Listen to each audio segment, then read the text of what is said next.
ನಾವು ನಿನ್ನೆ ಮೊನ್ನೆ 2 ಸೆಷನ್ಗಳಲ್ಲಿ ಅರ್ಥಶಾಸ್ತ್ರಕ್ಕೆ ಒಂದು ಪೀಠಿಕೆ ಅನ್ನೋ ರೀತಿ ಒಳಗೆ ಅರ್ಥಶಾಸ್ತ್ರ ಅಂದ್ರೇನು, ಅರ್ಥಶಾಸ್ತ್ರದ ವಿವಿಧ ವ್ಯಾಖ್ಯೆಗಳು, ಆರ್ಥಿಕ ಚಟುವಟಿಕೆಗಳು, ಮೂಲ ಆರ್ಥಿಕ ಸಮಸ್ಯೆಗಳು, ಈ ಎಲ್ಲ ಸಂಗತಿಗಳನ್ನ ನೋಡಿದ್ವಿ. ಇನ್ನ ಈ ಅರ್ಥಶಾಸ್ತ್ರದೊಳಗೆ ಮುಖ್ಯವಾಗಿ 2 ಶಾಖೆಗಳು ಬರ್ತಾವ. ಬೇರೆ ತೆರನಾಗಿ ನೋಡಿದ್ರೆ ಬಹಳಷ್ಟು ಶಾಖೆಗಳಿದಾವೆ. ಬಟ್ ಒಬ್ಬ ಸಾಮಾನ್ಯ ವಿದ್ಯಾರ್ಥಿಯ ದೃಷ್ಟಿಯಿಂದ ಇದನ್ನ 2 ಶಾಖೆಗಳಾಗಿ ವಿಂಗಡಿಸಲಾಗ್ತದೆ. ಅದನ್ನೇ ನಾವು ಸೂಕ್ಷ್ಮ ಮತ್ತು ವಿಶಾಲಾತ್ಮಕ ಅರ್ಥಶಾಸ್ತ್ರ, ಮೈಕ್ರೋ ಅಂಡ್ ಮ್ಯಾಕ್ರೋ ಎಕನಾಮಿಕ್ಸ್ ಅಂತ ಕರಿತೀವಿ. ಇದು ತುಂಬಾ ಥಿಯರಾಟಿಕಲ್ ಆಗಿರುವಂತ ಭಾಗ. ಅರ್ಥಶಾಸ್ತ್ರದೊಳಗೆ ಹೆಚ್ಚು ಸಿದ್ಧಾಂತಗಳನ್ನ ಹೊಂದಿರುವಂತ ಒಂದು ಭಾಗ ಯಾವುದು ಈ ಸೂಕ್ಷ್ಮ ಅರ್ಥಶಾಸ್ತ್ರ ಅನ್ನುವಂಥದ್ದು. ಸಮಗ್ರ ಅರ್ಥಶಾಸ್ತ್ರ ಅನ್ನುವಂಥದ್ದು ಹೆಚ್ಚು ನೈಜತೆಯಿಂದ ಕೂಡಿರುವ ಮತ್ತು ಆರ್ಥಿಕ ವ್ಯವಸ್ಥೆಯಲ್ಲಿ ಕಂಡು ಬರುವಂತಹ ವಿವಿಧ ವಿದ್ಯಮಾನಗಳನ್ನ ನೋಡುವಂಥದ್ದಾಗಿರ್ತದೆ. ಬಟ್ ಎನಿವೆ, ನಿಮಗೆ ಕೆಲವು ಫಂಡಮೆಂಟಲ್ ಮೈಕ್ರೋ ಎಕನಾಮಿಕ್ಸ್ ಕಾನ್ಸೆಪ್ಟ್ ಮೇಲೆ ಪ್ರಶ್ನೆಗಳು ಈ ಹಿಂದೆ ಬಂದಾವ ಮತ್ತು ಮುಂದೆ ಕೂಡ ಬರ್ತಾವ ಅನ್ನೋ ಕಾರಣಕ್ಕಾಗಿ ಹಾಗಂದ್ರೆ ಏನು ಅನ್ನೋದನ್ನ ತಿಳ್ಕೊಂಡು ಇವತ್ತು ಮತ್ತು ನಾಳೆ ಮೈಕ್ರೋ ಎಕನಾಮಿಕ್ಸ್ ನ ಏರಿಯಾ ಯಾವುದು, ಅಲ್ಲಿರುವಂತ ಟಾಪಿಕ್ಸ್ ಯಾವುವು, ಮ್ಯಾಕ್ರೋ ಎಕನಾಮಿಕ್ಸ್ ಒಳಗೆ ಏನು ಬರ್ತಾವ, ಜಸ್ಟ್ ಚಾಪ್ಟರ್ ನಾವು ನೋಡ್ತೀವಿ. ಅದರ ಇನ್ನು ಮುಂದಿನ ಹೆಚ್ಚು ಕಡಿಮೆ 30-35 ಕ್ಲಾಸ್ಗಳೆಲ್ಲ ಮ್ಯಾಕ್ರೋ ಎಕನಾಮಿಕ್ಸ್ ಮೇಲೆ ಇರ್ತಾವೆ ನಿಮಗೆ. ಸೊ ಇದು ತಮಗೆ ಮೊದಲಿಗೆ ಗೊತ್ತಿರಲಿ. Yes, very good evening. ಬಾರಿ ರೂ. Yes Viji, good evening. Mahesh ji, welcome welcome. ಹಾಗಿದ್ರೆ ನೋಡೋಣ ಈಗ ಏನಿದು ಸೂಕ್ಷ್ಮ ಮತ್ತು ಸಮಗ್ರ ಅರ್ಥಶಾಸ್ತ್ರ. ಆರ್ಥಿಕ ಚಟುವಟಿಕೆಗಳು ವಿವಿಧ ಸ್ತರಗಳಲ್ಲಿ ನಡೀತಿರ್ತಾವ. ವಿವಿಧ ಸ್ತರಗಳು, ಲೆವೆಲ್ಸ್. ಜೈ ಹಿಂದ್ ರಾಜ್ಕುಮಾರ್ ಜಿ, ವೆಲ್ಕಮ್. ವಿವಿಧ ಸ್ತರಗಳು, ಲೆವೆಲ್ಸ್ ಅಂತ ಹೇಳ್ತೀವಿ ನಾವು. ಸೊ ಯಾವ ಮಟ್ಟದಲ್ಲಿ ಒಂದು ಆರ್ಥಿಕ ಚಟುವಟಿಕೆ ನಡೀತಾ ಇದೆ ಅದನ್ನ ಆಧರಿಸಿ ಸಾಮಾನ್ಯವಾಗಿ ಅಂತ ಚಟುವಟಿಕೆಯನ್ನ ಅಥವಾ ವಿಷಯವನ್ನ ನಾವು ಸೂಕ್ಷ್ಮ ಮತ್ತು ಸಮಗ್ರ ಅರ್ಥಶಾಸ್ತ್ರದ ಅಡಿಯಲ್ಲಿ ಅಧ್ಯಯನ ಮಾಡುವಂಥದ್ದನ್ನ ಮಾಡ್ತೀವಿ. ಹೀಗೆ ವಿವಿಧ ಸ್ತರಗಳಲ್ಲಿ ನಡೆಯುವ ಆರ್ಥಿಕ ಚಟುವಟಿಕೆಗಳನ್ನು ಸರಿಯಾಗಿ ತಿಳಿದುಕೊಳ್ಳಲು ಅರ್ಥಶಾಸ್ತ್ರವನ್ನ ಮುಖ್ಯವಾಗಿ 2 ಶಾಖೆಗಳಲ್ಲಿ ವಿಭಾಗಿಸಲಾಗಿದೆ. ಅವು ಸೂಕ್ಷ್ಮ ಮತ್ತು ವಿಶಾಲಾತ್ಮಕ, ಅಥವಾ ಅದನ್ನೇ ಸಮಗ್ರ ಅರ್ಥಶಾಸ್ತ್ರ ಅಂತ ಕೂಡ ಕರೀತಾರೆ. ಯಾವುದಕ್ಕ? ಮ್ಯಾಕ್ರೋ ಎಕನಾಮಿಕ್ಸ್ ಅನ್ನೋದಕ್ಕ. ಮೊದಲಿಗೆ ನಾವು ಸೂಕ್ಷ್ಮ ಅರ್ಥಶಾಸ್ತ್ರದ ಒಂದಿಷ್ಟು ವಿಷಯಗಳನ್ನ ತಿಳ್ಕೊಳ್ಳುವಂಥದ್ದು. ಮತ್ತಾಗಲೇ ಹೇಳಿದೀನಿ, ಸಮಗ್ರ ಅರ್ಥಶಾಸ್ತ್ರ ಈ ಮುಂದಿನ ಒಂದು 30-35 ಕ್ಲಾಸ್ಗಳೆಲ್ಲ ಮ್ಯಾಕ್ರೋ ಎಕನಾಮಿಕ್ಸ್ ಅಂಡ್ ಇಂಡಿಯನ್ ಎಕಾನಮಿನೇ ಇರ್ತದೆ. ಸೊ ಮೈಕ್ರೋ ಎಕನಾಮಿಕ್ಸ್ ಅನ್ನೋದು it is hardly 2 hours 2 session ಒಳಗೆ ನಾವು ಇದರ ಬಗ್ಗೆ ತಿಳ್ಕೊಳ್ಳುವಂಥದ್ದನ್ನು ಮಾಡೋಣ. ಮೈಕ್ರೋ ಎಕನಾಮಿಕ್ಸ್ ಅನ್ನೋದು ವಿರಳ ಸಂಪನ್ಮೂಲಗಳ ಹಂಚಿಕೆ, ವ್ಯಕ್ತಿಗಳು ಮತ್ತು ಸಂಸ್ಥೆಗಳ ನಡುವಿನ ಪರಸ್ಪರ ಕ್ರಿಯೆಗಳ ಬಗ್ಗೆ ನಿರ್ಧಾರ ತೆಗೆದುಕೊಳ್ಳುವಾಗ ವ್ಯಕ್ತಿ ಮತ್ತು ಸಂಸ್ಥೆಗಳು ಹೇಗೆ ನಡೆದುಕೊಳ್ಳುತ್ತಾರೆ ಅನ್ನುವಂಥದ್ದನ್ನ ಅಧ್ಯಯನ ಮಾಡ್ತದೆ. ಒಂದು ಕಡೆ ಕೊರತೆಯಲ್ಲಿರುವಂತಹ ಸಂಪನ್ಮೂಲಗಳದಾವ, ಅವುಗಳನ್ನ ಬಳಸಿಕೊಳ್ಳುವಾಗ ವ್ಯಕ್ತಿ ಮತ್ತು ಸಂಸ್ಥೆಗಳು ಹೇಗೆ ವರ್ತಿಸುತ್ತವೆ, how they behave, individuals and individual organisations, how they behave with respect to using of scarce resources is the subject matter of microeconomics. So here the focus of study is an individual, an institution, how he takes decision with respect to using of the scarce resources he is in possession of. So ಹೀಗೆ ತನಗೆ ಲಭ್ಯವಿರುವಂತಹ ಸಂಪನ್ಮೂಲಗಳನ್ನು ಬಳಸಿಕೊಳ್ಳುವಾಗ ಹೇಗೆ ಆತ ವರ್ತಿದ್ದಾನೆ, ಆರ್ಥಿಕ ವರ್ತನೆ ಅನ್ನೋದನ್ನು ನಾವು ನೋಡ್ತೀವಿ. ಹೀಗಾಗಿ ಬಾರಿ ಶ್ರುತಿ ಭಟ್ ಈಗ ಶುರುವಾಗಿದೆ ಬರೀ. ಹೀಗಾಗಿ ಇದು ಒಬ್ಬ ಉತ್ಪಾದಕ, ಒಬ್ಬ ಗ್ರಾಹಕ, ಒಂದು ಉದ್ಯಮದ ವರ್ತನೆಯನ್ನು ವಿಶ್ಲೇಷಿಸುತ್ತದೆ. ಎಕ್ಸ್ ಅನ್ನುವಂಥ ವ್ಯಕ್ತಿ ತನ್ನ ಆದಾಯವನ್ನ ಹೇಗೆ ಸಂಪಾದಿಸ್ತಾನೆ, ಹೇಗೆ ವೆಚ್ಚ ಮಾಡ್ತಾನೆ, ಹೇಗೆ ಉಪಭೋಗ ಮಾಡ್ತಾನೆ, ಹಾಗೆ ಒಬ್ಬ ಉತ್ಪಾದಕ ಯಾವ ವಸ್ತುವನ್ನು ಉತ್ಪಾದಿಸ್ತಾನೆ, ಉತ್ಪಾದನೆಗೆ ಹೇಗೆ ವಿಧಾನವನ್ನ ಆಯ್ಕೆ ಮಾಡಿಕೊಳ್ತಾನೆ, ಈ ಎಲ್ಲಾ ಸಂಗತಿಗಳನ್ನ ನಾವಿಲ್ಲಿ ನೋಡ್ತಾ ಇದ್ದೀವಿ. ಆ ಪ್ರೀವಿಯಸ್ ಸ್ಲೈಡ್ದಾಗ ಏನಿಲ್ಲ, ಇಂಟ್ರೊಡಕ್ಷನ್ ಅಷ್ಟೇ, ಸೂಕ್ಷ್ಮಾರ್ಥಶಾಸ್ತ್ರ ಅಂತ ಅಷ್ಟೇ. ಇದು ಒಬ್ಬ ವ್ಯಕ್ತಿಯ ವೆಚ್ಚ, ಒಂದು ವಸ್ತುವಿನ ಬೆಲೆ, ಒಬ್ಬ ವ್ಯಕ್ತಿಯ ಆದಾಯ, ಹೀಗೆ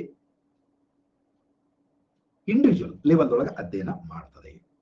ಇದನ್ನ ಕಾಡಿಗೆ ಹೋಲಿಸಿ ಹೇಳುವಂಥದ್ದನ್ನ ನಾವು ನೋಡ್ತೀವಿ.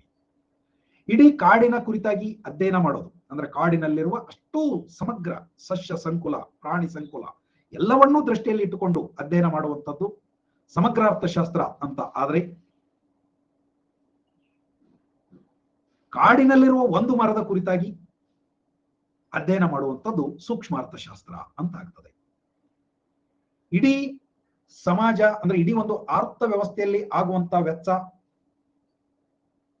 ಸಮಗ್ರ ಅರ್ಥಶಾಸ್ತ್ರದ ವಿಷಯ ವಸ್ತು ಆದ್ರೆ ಅದನ್ನ ನಾವು ಫಿಸ್ಕಲ್ ಪಾಲಿಸಿ ಅನ್ನೋದ್ರ ಅಂಡರ್ದೊಳಗೆ ನೋಡ್ತೀವಿ. ಒಬ್ಬ ವ್ಯಕ್ತಿಯ ವೆಚ್ಚ ಸೂಕ್ಷ್ಮ ಅರ್ಥಶಾಸ್ತ್ರ. ಸರಾಸರಿ ಬೆಲೆಗಳು, ಫಾರ್ ಎಕ್ಸಾಂಪಲ್ ಈಗ ನಾವು ಕನ್ಸ್ಯೂಮರ್ ಪ್ರೈಸ್ ಇಂಡೆಕ್ಸ್ ತಯಾರು ಮಾಡುವಾಗ basket of goods across the country ನೋಡಿ ಕನ್ಸ್ಯೂಮರ್ ಪ್ರೈಸ್ ಇಂಡೆಕ್ಸ್ ಅನ್ನ ಡಿಸೈಡ್ ಮಾಡ್ತಿರ್ತೀವಿ. ಆದ್ರೆ ಒಂದೇ ಒಂದು ವಸ್ತುವಿನ ಬೆಲೆ ಹೇಗೆ ಬದಲಾಗಕತ್ತದ, ಹೆಚ್ಚಾಗಕತ್ತದ, ಕಡಿಮೆ ಆಗಕತ್ತದ, ಎಸ್ ಈ ತರನಾಗಿ ನೋಡೋದು ಸೂಕ್ಷ್ಮ ಅರ್ಥಶಾಸ್ತ್ರ ಆಗ್ತದೆ. ಒಬ್ಬ ವ್ಯಕ್ತಿಯ ಎಕ್ಸ್ ಅನ್ನುವಂತ ವ್ಯಕ್ತಿಯ ಆದಾಯವನ್ನ ಅಳತೆ ಮಾಡೋದು, ಹೆಚ್ಚಾಯ್ತಾ ಕಡಿಮೆ ಆಯ್ತಾ ಇತ್ಯಾದಿ ತಿಳಿದುಕೊಳ್ಳುವಂತ ಪ್ರಯತ್ನ ಸೂಕ್ಷ್ಮ ಅರ್ಥಶಾಸ್ತ್ರ ಆದ್ರೆ. ನ್ಯಾಷನಲ್ ಇನ್ಕಮ್ ಮುಂದೆ ಇವೆಲ್ಲ ಬರ್ತಾವ ನಿಮಗೆ, ಜಸ್ಟ್ ಇಂಟ್ರೊಡಕ್ಷನ್ ಇದು. ನ್ಯಾಷನಲ್ ಇನ್ಕಮ್ ಅಧ್ಯಯನ ಮಾಡುವಂಥದ್ದು ಸಮಗ್ರ ಅರ್ಥಶಾಸ್ತ್ರ ಅಂತ ನಾವು ಹೇಳ್ತೇವೆ. ಎಸ್ ಹಣಮಂತ ಅದನ್ನೇ ಮಾಡಕತ್ತೀವಿ, ಉದಾಹರಣೆ ಕೊಟ್ಟ ಹೇಳಕತ್ತೀವಿ. ಹೇಳಿದ್ನಲ್ಲ, ಇಡೀ ಕಾಡನ್ನೇ ಅಧ್ಯಯನ ಮಾಡೋದು ಸಮಗ್ರ ಅರ್ಥಶಾಸ್ತ್ರ ಅಂತ ಕರೆಸಿಕೊಂಡ್ರೆ, ಕಾಡಿನೊಳಗಿರುವ ಒಂದು ಮರದ ಕುರಿತಾಗಿ ಅಧ್ಯಯನ ಮಾಡೋದು ಸೂಕ್ಷ್ಮ ಅರ್ಥಶಾಸ್ತ್ರ. ಅಂದ್ರೆ ಒಂದು ಘಟಕವನ್ನ ಅಧ್ಯಯನ ಮಾಡೋದು ಸೂಕ್ಷ್ಮ ಅರ್ಥಶಾಸ್ತ್ರ ಆದ್ರೆ, ಇಡೀ ವ್ಯವಸ್ಥೆಯನ್ನ ಅಧ್ಯಯನ ಮಾಡೋದು ಸಮಗ್ರ ಅರ್ಥಶಾಸ್ತ್ರ. ಸೊ ಹಿಂಗ ಸರಳ ಐತಿ. ಆರಾಮ್ ಒಮ್ಮೆ ಗಡಬಡಿಸಿ ತಿಳ್ಕೊಳಕ್ ಹೋಗ್ಬೇಡ್ರಿ, ಮುಂದಿನ ಹಂತವಾಗಿ ಇದು ತಿಳ್ಕೊಳ್ಳುವಂತ ಹೋಗಾಕಿರ್ತದ. ಸುರುತಿ ಬಟ್ ಜೋಶ್ ಅಂದ್ರೆ ಏನ್ ಮಾಡ್ಬೇಕು ನೋಡ್ರಿ, ಹೆಂಗೈತಿ ನಮ್ಮ ಮಂದಿ ಜೋಶ್ ಬೇಕಂತ ಬರ್ತದ ಎಲ್ಲದಕ್ಕೂ ಟೈಮ್ ಇರ್ತದ. ಸಿನಿಮಾ ಶುರುವಾದ ಕೂಡಲೇ ಒಮ್ಮೆಲೆ ಜೋಶದಾಗ ಶುರು ಆಯ್ತು ಅಂತಂದ್ರೆ ಅದು ಆಗಾಗ ಏರಿ ಇಳಿದು ಹಿಂಗ ಹೋಗ್ಬೇಕು. ನೋಡ ದೇವ್ರ ಇಚ್ಛಾದ ಮತ್ತೆ ಜೋಶ್ ಬರ್ತೈತಿ ಅಂತ ನಾವು ಹೇಳಂಗಿಲ್ಲ. ಎಲ್ಲಾ ಸಿನಿಮಾದೊಳಗ ಸೇಮ್ ಸೀನ್ಗಳು ಇರಂಗಿಲ್ಲ, ಹೌದಲ್ಲ? ನೀವು ಶಿವರಾಜ್ ಕುಮಾರ್ದು, ಪುನೀತ್ ರಾಜ್ಕುಮಾರ್ದು ಒಂದು ಸಿನಿಮಾ ನೋಡ್ತೀರಿ ಅಂದ್ರೆ ಎಸ್ ಒಮ್ಮೆ ಅವ್ರನ್ನ ಮೆಚ್ಕೊಂಡ್ರಿ ಅಂತಂದ್ರೆ ಒಂದು ಸಿನಿಮಾ ಹೆಂಗ ಬರ್ತದ, ಒಂದು ಸಿನಿಮಾ ಹಿಂಗ್ ಬರ್ತದ, ಆದ್ರೂ ನೀವು ಅವ್ರನ್ನ ಅಭಿಮಾನದಿಂದ ನೋಡ್ತಿರ್ತೀರಲ್ಲ. ಹಂಗ ನಮ್ದು ಕೂಡ ನಿನ್ನೆದು 3 ಸಲ ಕೇಳಿ ನಿಮ್ಮ ಹೌದ ಹುಲಿ ಬರಿಯ ಅಡ್ಡೆ ಇಲ್ಲ. ನೋಡ್ರಿ, ಬೇಡಿಕೆ ಸಿದ್ಧಾಂತ, ಲಾ ಆಫ್ ಡಿಮಾಂಡ್, ಬೆಲೆ ಸಮತೋಲನ ಸಿದ್ಧಾಂತ, price equilibrium theory of demand ಅಥವಾ law of demand, price equilibrium, ಬೆಲೆ ಸಮತೋಲನ ಯಾವಾಗ ಒಂದು ವಸ್ತುವಿನ ಬೆಲೆ ಸಮತೋಲನಕ್ಕೆ ಬರ್ತದೆ. ಪೂರೈಕೆ ಸಿದ್ಧಾಂತ, ಲಾ ಆಫ್ ಸಪ್ಲೈ ಅಥವಾ ಥಿಯರಿ ಆಫ್ ಸಪ್ಲೈ, ಉತ್ಪಾದನಾ ವೆಚ್ಚದ ಸಿದ್ಧಾಂತ, ಕಾಸ್ಟ್ ಆಫ್ ಪ್ರೊಡಕ್ಷನ್ ಥಿಯರೀಸ್ ಬರ್ತಾವ. ಗ್ರಾಹಕನ ತುಷ್ಟಿಗುಣ ಸಿದ್ಧಾಂತ, ನಿನ್ನ ಇದ್ರ ಬಗ್ಗೆ ಫುಲ್ ತಿಳ್ಕೊಂಡೆ. ತುಷ್ಟಿಗುಣ ಇನ್ನು ಅದರದ್ದು ಮತ್ತೆ ಮುಂದಿನ ಬೇರೆ ಹೇಳುವಾಗ ಹೇಳ್ತೀನಿ. ಗ್ರಾಹಕನ ತುಷ್ಟಿಗುಣ ಸಿದ್ಧಾಂತ, ಕನ್ಸ್ಯೂಮರ್ಸ್ ಯುಟಿಲಿಟಿ ಥಿಯರಿ ಗೊತ್ತಾಗ್ಯದ, ನಿನ್ನ ಪಕ್ಕ ಗೊತ್ತಾಗ್ಯದ. ಇಳಿಮುಖ ಅಂಚಿನ ತುಷ್ಟಿಗುಣ ಸಿದ್ಧಾಂತ, ಇದು ಬಾರಿ ಇಳಿಮುಖ ಅಂಚಿನ ತುಷ್ಟಿಗುಣದ ಸಿದ್ಧಾಂತ. ತುಷ್ಟಿಗುಣ ಮಿಗುತೆ ಸಿದ್ಧಾಂತಗಳನ್ನ ಅಧ್ಯಯನ ಮಾಡಲಾಗ್ತದೆ. ಕನ್ಸ್ಯೂಮರ್ ಸರ್ಪ್ಲಸ್ ಅಧ್ಯಯನ ಮಾಡಲಾಗ್ತದೆ. ಹೀಗಂದ್ರೆ ಏನು ನಾಳೆ ಹೇಳ್ತೀನಿ. ಇದಿಷ್ಟು ಈ ತುಷ್ಟಿಗುಣದೊಳಗ ಏನೇನ್ ಐತಿ ಅನ್ನೋದನ್ನ ನಾಳೆ ಹೇಳ್ತೀನಿ, ಹೌದಾ? ಬಟ್ ಇಂಥ ಸಿದ್ಧಾಂತಗಳು ಬರ್ತಾವು ಅನ್ನೋದು ನಿಮ್ಗೆ ಗೊತ್ತಿರಲಿ. ಸೊ ನಾವು ನೋಡಿದ್ವಿ ಬೇಡಿಕೆ ಸಿದ್ಧಾಂತ. ಇದ್ರೊಳಗೆ ನಿಮಗ್ ಪ್ರಶ್ನೆಗಳು ಬರೋದು ಬೇಡಿಕೆ ಸಿದ್ಧಾಂತ ಮ್ಯಾಗ ಬರ್ತಾವ, ಅದನ್ನ ಇವತ್ತ ಹೇಳ್ತೀನಿ. ಪೂರೈಕೆ ಕುರಿತಾಗೂ ಒಂದಿಷ್ಟು ಪ್ರಶ್ನೆ ಬರ್ತಾವ, ಎಸ್ ಅದ್ರ ಬಗ್ಗೆ ಹೇಳ್ತೀನಿ. ಉಳಿದದ್ದು ನಾಳೆ ಅನ್ನುವಂಥದ್ದು ನೋಡೋಣ. ಇದು ವಿವಿಧ ಮಾರುಕಟ್ಟೆಗಳಾದ ಮಾರ್ಕೆಟ್ ಕಂಡೀಷನ್ಸ್ ಅಂತ ಬರ್ತಾವ ಎಕನಾಮಿಕ್ಸ್ ಒಳಗೆ. ನಾವೇನ್ ತಿಳ್ಕೊಂಡ್ವಿ, ಮಾರ್ಕೆಟಪ್ಪ ಅಂತ. ಹಾಗಿಲ್ಲ, ಮಾರವ್ರು ಎಷ್ಟು ಮಂದಿ ಅದಾರ, ಕೊಳ್ಳವ್ರು ಎಷ್ಟು ಮಂದಿ ಅದಾರ, ಎಷ್ಟು ಉತ್ಪನ್ನಗಳದಾವ, ಇವನ್ನೆಲ್ಲ ನೋಡಿ ಬೆಲೆ ಹೆಂಗ ನಿರ್ಧಾರ ಆಗ್ತದ. ಇವುಗಳ ಆಧಾರದ ಮೇಲೆ ಪರಿಪೂರ್ಣ ಪೈಪೋಟಿ, ಮತ್ತೆ ಇಲ್ಲಿ ಸಾಕಷ್ಟು ಊಹೆಗಳು ಬರ್ತಾವೆ ಎಕನಾಮಿಕ್ಸ್ ಒಳಗೆ. ಊಹೆಗಳು, ಅಸಂಪ್ಷನ್ಸ್ ಅಂತ ನಾವು ಕರಿತೀವಿ. ಊಹೆ ಮಾಡಲ್ಲ ಥಿಯರಿ, ಹೈಪೋಥೆಸಿಸ್ ಗಳನ್ನು ಪ್ರೆಸೆಂಟ್ ಮಾಡಕ್ ಬರೋದಿಲ್ಲ. ಆ ಊಹೆಗಳು ಕರೆಕ್ಟ್ ಇದ್ರೆ ಹೈಪೋಥೆಸಿಸ್ ಗಳು ಕರೆಕ್ಟ್ ಆಗ್ತಾವ ಅಂತ. ಊಹೆ ಸುಳ್ಳಾದ್ರ, ಅಸಂಪ್ಷನ್ ಸುಳ್ಳಾದ್ರ ಥಿಯರಿನೂ ಅಷ್ಟರ ಮಟ್ಟಿಗೆ ಸುಳ್ಳಾಗ್ತದ ಅಂತ. ಅಫ್ಕೋರ್ಸ್ ಈ ಲಿಮಿಟೇಷನ್ ಎಲ್ಲಾ ಕಡೆನೂ ಐತಿ. ಇವನ್ ನಾನು ಹೇಳಿದೀನಿ, ಲಾ ಆಫ್ ಗ್ರಾವಿಟಿ ಕೂಡ is not free from limitations. Why? Because that gravity is not same across the world. It is more in poles, less in on equator. ಅದು ಲಿಮಿಟೇಷನ್ ಹೌದಲ್ರಿ, ಅದರ ಲಿಮಿಟೇಷನ್ ಅದು. ಸೊ ಹಾಗಿದ್ದಾಗ ಇಲ್ಲೂ economics ಒಳಗೂ ಕೂಡ ಇದು ಎಲ್ಲಾ ದೇಶದೊಳಗ, ಎಲ್ಲಾ ಕಾಲದೊಳಗ, ಎಲ್ಲಾ ವ್ಯಕ್ತಿಗಳಿಗೆ ಒಂದೇ ತೆರನಾಗಿ ಅನ್ವಯ ಆಗೋದಿಲ್ಲ. ಹಂಗಂತಂದು ಲಾ ಆಫ್ ಗ್ರಾವಿಟಿ ಪೂರ್ತಿ ಸುಳ್ಳೇನದು? ಇಲ್ಲ, ಸಾಕಷ್ಟು ಸತ್ಯದಿಂದ ಕೂಡ್ಯದ. ಹಂಗ ಈ ಎಕನಾಮಿಕ್ ಲಾಸ್ ಕೂಡ ಬಹಳಷ್ಟು ಸಲ ಸತ್ಯದಿಂದ ಕೂಡಿರ್ತಾವ, ಎಕ್ಸೆಪ್ಷನ್ಸ್ ಯಾವಾಗಲೂ ಇದ್ದೇ ಇರ್ತಾವ. ಹಂಗ ಈ ಪರಿಪೂರ್ಣ ಪೈಪೋಟಿ ಒಳಗೆ ಸಾಕಷ್ಟು ಅಸಂಪ್ಷನ್ಸ್ ಬರ್ತಾವ. ಅಪರಿಪೂರ್ಣ ಪೈಪೋಟಿ ಅನ್ನೋದನ್ನ ಪ್ರಶ್ನೆ ಕೇಳ್ಬೋದು. ಹಂಗ ಸುಮ್ಮನೆ ನಿಮ್ಗೆ ಹೇಳ್ತೀನಿ ನಾನು, ಕಣ್ಮುಚ್ಚಿ ಉತ್ತರ ಹಾಕೋದು ಅಂತಾರಲ್ಲ ಕೆಲವು ಸಲ. ಹಂಗ ನಾವು ದಿನನಿತ್ಯ ನೋಡುವಂತಹ ಒಂದು ಮಾರುಕಟ್ಟೆ ಈ ಕೆಳಗಿನದು ಯಾವುದಾಗಿದೆ? ಪರಿಪೂರ್ಣ ಪೈಪೋಟಿ, ಅಪರಿಪೂರ್ಣ ಪೈಪೋಟಿ, ಏಕಸ್ವಾಮ್ಯ, ಹಲವರ ಸ್ವಾಮ್ಯ ಅಂತ ಕೊಟ್ರೆ ಏನಾಗ್ತಿರಪ್ಪ? ನಾವು ನಿತ್ಯವೂ ನೋಡುವಂತ ಮಾರುಕಟ್ಟೆ. ನಾವು ಮಾರ್ಕೆಟ್ಗೆ ಹೋಗ್ತೀವಿ, ತರಕಾರಿ ಮಾರ್ಕೆಟ್ಗೆ ಹೋಗ್ತೀವಿ, ಹಣ್ಣಿನ ಮಾರ್ಕೆಟ್ಗೆ ಹೋಗ್ತೀವಿ, ಬಟ್ಟೆ ಮಾರ್ಕೆಟ್ಗೆ ಹೋಗ್ತೀವಿ. ಒಂದೊಂದ ಹಿಂಗ್ ತೋಡ್ರಿ, ಇನ್ನು ಎಲ್ಲ ಕುಡಿಸಿದ್ರಂತೂ ಇನ್ನೂ ದೊಡ್ಡ ಕಥೆ ಐತಿ. ಹೌದಾ? ಯಾವುದು? ಪರಿಪೂರ್ಣ ಪೈಪೋಟಿ, ಅಪರಿಪೂರ್ಣ ಪೈಪೋಟಿ, ಏಕಸ್ವಾಮ್ಯ, ಹಲವರ ಸ್ವಾಮ್ಯ. ಅಫ್ಕೋರ್ಸ್ ವಿವೇಕ್, ಆಕಾಶ್ ಏಕಸ್ವಾಮ್ಯ ಅಂತ ಹೇಳಕತ್ತಾರ, ಮಹೇಶ್ ಪರ್ಫೆಕ್ಟ್ ಅಂತ ಹೇಳಕತ್ತಾರ, ಕರುಣ ನೋ ಅನ್ನಕತ್ತಾರ, ನಾಟ್ ಮೊನೋಪಾಲಿ ಅಂತ ಶಶಿ, ಹಲವರ ಅಂತ ವಿಜಯಲಕ್ಷ್ಮಿ, ಕ್ವಶನ್ ರಿಪೀಟ್ ಅಂತ ಶಶಿ. ಅಪ್ಪ ಕಣ್ಣಿ ಕತ್ ಬಂದು ಬಿದ್ದು ಬೀಳ್ತಿರ್ಲೇನ, ಎಷ್ಟು ಸಲ ಹೇಳಿ ನಮಗೆ ತಿಳಿದಿಲ್ಲ ಅಂತ. ಹನುಮಂತ, ಮಾರ್ಕೆಟ್ಗೆ ಅಂತ ಹೋಗ್ತೀರಾ? ಮಾರ್ಕೆಟ್ಗೆ ಹೋಗ್ತಿರಲ್ಲೋ ಮರಾಯ, ಅದನ್ನ ಹೇಳ್ರಿ ಮೊದಲು. ಮಾರ್ಕೆಟ್ಗೆ ಹೋಗ್ತಿರೋ ಇಲ್ಲೋ ಅದನ್ನ ಹೇಳ್ರಿ. ಓಕೆ, ಮಾರ್ಕೆಟ್ದಾಗ ಒಂದು ಹಣ್ಣರೆ ತಗೊಳಕ್ ಹೋಗ್ರಿ, ಹೂವರೆ ತಗೊಳಕ್ ಹೋಗ್ರಿ, ತರಕಾರಿ ತಗೊಳಕ್ ಹೋಗ್ರಿ, ಏನೋ ತಗೊಂಡು ಬರ್ತೀರಾ ನೀವು? ಏನೋ ತಗೊಂಡು ಬರ್ತಿರಲ್ಲ, ಅದನ್ನ ತಂದದ್ದು ನೀವು ಯಾವ ಮಾರುಕಟ್ಟೆಯಿಂದ? ಈಗ ಹೇಳಿ ನನಗೆ, ಎಕನಾಮಿಕ್ಸ್ ದೃಷ್ಟಿಯಿಂದ ಅದನ್ನ ನೀವು ತಂದದ್ದು. ತರಕಾರಿ ತಂದ್ರಿ, ಹಣ್ಣು ತಂದ್ರಿ, ಬಟ್ಟೆ ತಂದಿರಿ ಅಂತ ಇಟ್ಕೊಡ್ರಿ. ನೀವು 3 ಐಟಮ್ ತಂದಿರಿ ಅಂತ ಇಟ್ಕೊಡ್ರಿ. ಹಣ್ಣು, ತರಕಾರಿ, ಬಟ್ಟೆ ತಂದಿರಿ. ಇದನ್ನ ಯಾವ ಮಾರುಕಟ್ಟೆಯಿಂದ ತಂದ್ರಿ ನೀವು? Yes, you have bought fruits, vegetables, clothes from the market. From which type of market have you bought these things? I hope now at least you will be able to understand it. Yes, friends, the right answer is imperfect. Perfect and imperfect ವ್ಯತ್ಯಾಸ ಏನು ಅಂತಂದ್ರೆ, perfect is totally a theoretical, very much hypothetical market condition. ಅಲ್ಲಿ ಏನವ್ರು ಹೇಳೋದು ಅಂತಂದ್ರೆ, ಬಹಳಷ್ಟು ಮಾರಾಟಗಾರರು ಇರ್ತಾರೆ, ಬಹಳಷ್ಟು ಕೊಳ್ಳುವವರು ಇರ್ತಾರೆ. That is true. But the next condition ಏನು ಅಂತಂದ್ರೆ, ಮಾರುಕಟ್ಟೆಯಲ್ಲಿರುವಂತಹ ಎಲ್ಲಾ ವಸ್ತುಗಳು ಒಂದೇ ಗುಣಮಟ್ಟದವುಗಳಾಗಿರ್ತಾವ, ಒಂದೇ ಬಣ್ಣದವುಗಳಾಗಿರ್ತಾವ, ಒಂದೇ ರುಚಿಯನ್ನ ಹೊಂದಿರ್ತಾವ, ಒಂದೇ ಬೆಲೆಯನ್ನ ಹೊಂದಿರ್ತಾವ. ಇನ್ನೊಂದು ಕಡೆ ಹೀಗಿರುವಂತಹ ಇಷ್ಟೂ ವಸ್ತುಗಳ ಬಗ್ಗೆ ಗ್ರಾಹಕನಿಗೆ ಸಂಪೂರ್ಣ ತಿಳುವಳಿಕೆ ಇರುತ್ತದೆ. ಇದು ಒಂದು ಹೈಪೋಥೆಸಿಸ್, ಅಜಂಪ್ಷನ್. ಸೊ ಪ್ರಾಕ್ಟಿಕಲಿ ಏನಾಗಿರ್ತದೆ ಅಂದ್ರೆ, ಮಾರ್ಕೆಟ್ ಒಳಗೆ ಎಷ್ಟು ಸಲ ನನ್ನನ್ನು ಬೈಕೊಂತ ಬರ್ತೀನಿ ಅಂತಂದ್ರೆ, ಎಷ್ಟು ಬೈಕೊಂತ ಬರ್ತೀನಿ ನಿಮ್ಗೂ ಆಗಿರ್ತದ ಅನುಭವ. ಏನಾಗ್ತದ, ಇಲ್ಲಿ ಯಾರ್ದೋ ಹತ್ರ ಬರೇ ಒಂದು ಅಗ್ದಿ ಸಿಂಪಲ್ ಹೇಳ್ತೀನಿ, ಒಂದು ಕೊತ್ತಂಬರಿ ಸೂಡು ತಗೋತೀರಿ ನೀವು, ಕೊತ್ತಂಬರಿ ತಗೋತೀರಿ, ಕಂಡ ಬಿಡಿ ಅಂದ್ರೆ ಮಾರ್ಕೆಟ್ದಾಗ ಹಿಂಗೆ ಹೋಗ್ತೀರಿ, ಹೊಕ್ಕ ಬಳಕ ಒಂದು ಒಬ್ರು ಇಬ್ರು 4 ಮಂದಿ ನೋಡ್ತೀರಿ, ಯಾರ್ದೋ ಹತ್ರ ಒಂದು ಕೊತ್ತಂಬರಿ ತಗೋತೀರಿ. ಓಕೆ, ಕೊತ್ತಂಬರಿ, ಕೊತ್ತಂಬರಿ ಏನ್ರಿ, ಕೊತ್ತಿಮರಿ ಏನ್ರಿ ಆಕಾಶ್, ಅದನ್ನ ತಗೊಂಡು ಬಳಕ ಎಷ್ಟು, ಸೇ ಫಾರ್ ಎಕ್ಸಾಂಪಲ್ ಒಂದು 10 ರೂಪಾಯಿ ಕೊಟ್ಟು ಒಂದು ಕೊತ್ತಂಬರಿ ಸೂಡು ತಗೋತೀರಿ. ಅದನ್ನ ಬ್ಯಾಗ್ನಾಗ ಹಾಕೊಂಡು ಮುಂದ್ಕೋತ ಹೋಗ್ತೀರಿ. ಇನ್ನೊಂದು ಸ್ವಲ್ಪ ಮುಂದೆ ಹೋಗ್ಬಿಡುದು ಅಂತಂದ್ರೆ, ಅಲ್ಲೊಬ್ಬ ಕೊತ್ತಂಬರಿ ಮಾರಕ್ ಕೂತಿರ್ತಾನ. ಅವನು ಕೇಳ್ತೀರಿ ನೀವು ಹೆಂಗಿದು, ಅಥವಾ ಅವ ಒಂದ್ರಿಗೆ ಹೇಳ್ತಿರ್ತಾನ 5 ರೂಪಾಯಿಗೊಂದು 5 ರೂಪಾಯಿಗೊಂದು 5 ರೂಪಾಯಿಗೊಂದು. ನೀವು ನೋಡ್ತೀರಿ, ಎಪ್ಪೋ ದೇವ್ರ ಅಂತೀರಿ. ಯಾಕಂದ್ರ ಈ 5 ರೂಪಾಯಿಗೆ ಏನ್ ಕೊತ್ತಂಬರಿ ಇವ್ ಮಾರಾಕತ್ತಿರ್ತಾನಲ್ಲ, ಇವನು ಕೊತ್ತಂಬರಿ ಸೂಡು ದೊಡ್ಡದಿರ್ತದ, ಸೂಡ್ ಅಂತೀವಿ ನೀವು, ಹೌದಾ? ಒಂದು ಕಟ್ಟು ಸೂಡ್ ಕಟ್ಟು ದೊಡ್ಡದಿರ್ತದ, ತುಂಬಾ ಫ್ರೆಶ್ ಇರ್ತದ, ಹೆಚ್ಚು ನ್ಯಾಚುರಲ್ ಇರ್ತದ. ಅಂದ್ರೆ ಜವಾರಿ ಕೊತ್ತಂಬರಿ ಅಂತೀವಿ. ಮತ್ತ ಅದ್ರಾಗಡ ಘಮ ಘಮ ಘಮ ಘಮ ಅಂತ ವಾಸನೆ ಬರ್ತಿರ್ತದ. ಮತ್ತ 5 ರೂಪಾಯಿಗೆ ಮಾರಾಕತ್ತ. ನೀವು ಹಿಂದೆ ತಂದದ್ದು 10 ರೂಪಾಯಿ ಕೊಟ್ಟು ತಂದಿರ್ತೀರಿ, ಆಗ್ಲೇ ಹಿಂಗ ಮಲ್ಕೊಂಡಿರ್ತದ, ಒಂದು ನಮೂನಿ ಹಳದಿ ಆಗಿರ್ತದ, ಹೂವೆಲ್ಲ ಬಂದ್ ಬಿಟ್ಟಿರ್ತದ. ಏನಾಗ್ಬಿಡ್ತಿ ಈಗ ನಿಮ್ಗ? ಹೊಟ್ಟೆ ಇದು ನೋಡ ಹನುಮಂತ ಮಾತದ್ರ ಅನಸ್ತೈತಿ ಇಲ್ಲ, ಹೊಟ್ಟ್ಯಾಗ ಕಾಳ ಕಲಿಸಿದಂಗ ಆಗ್ತೈತಿ.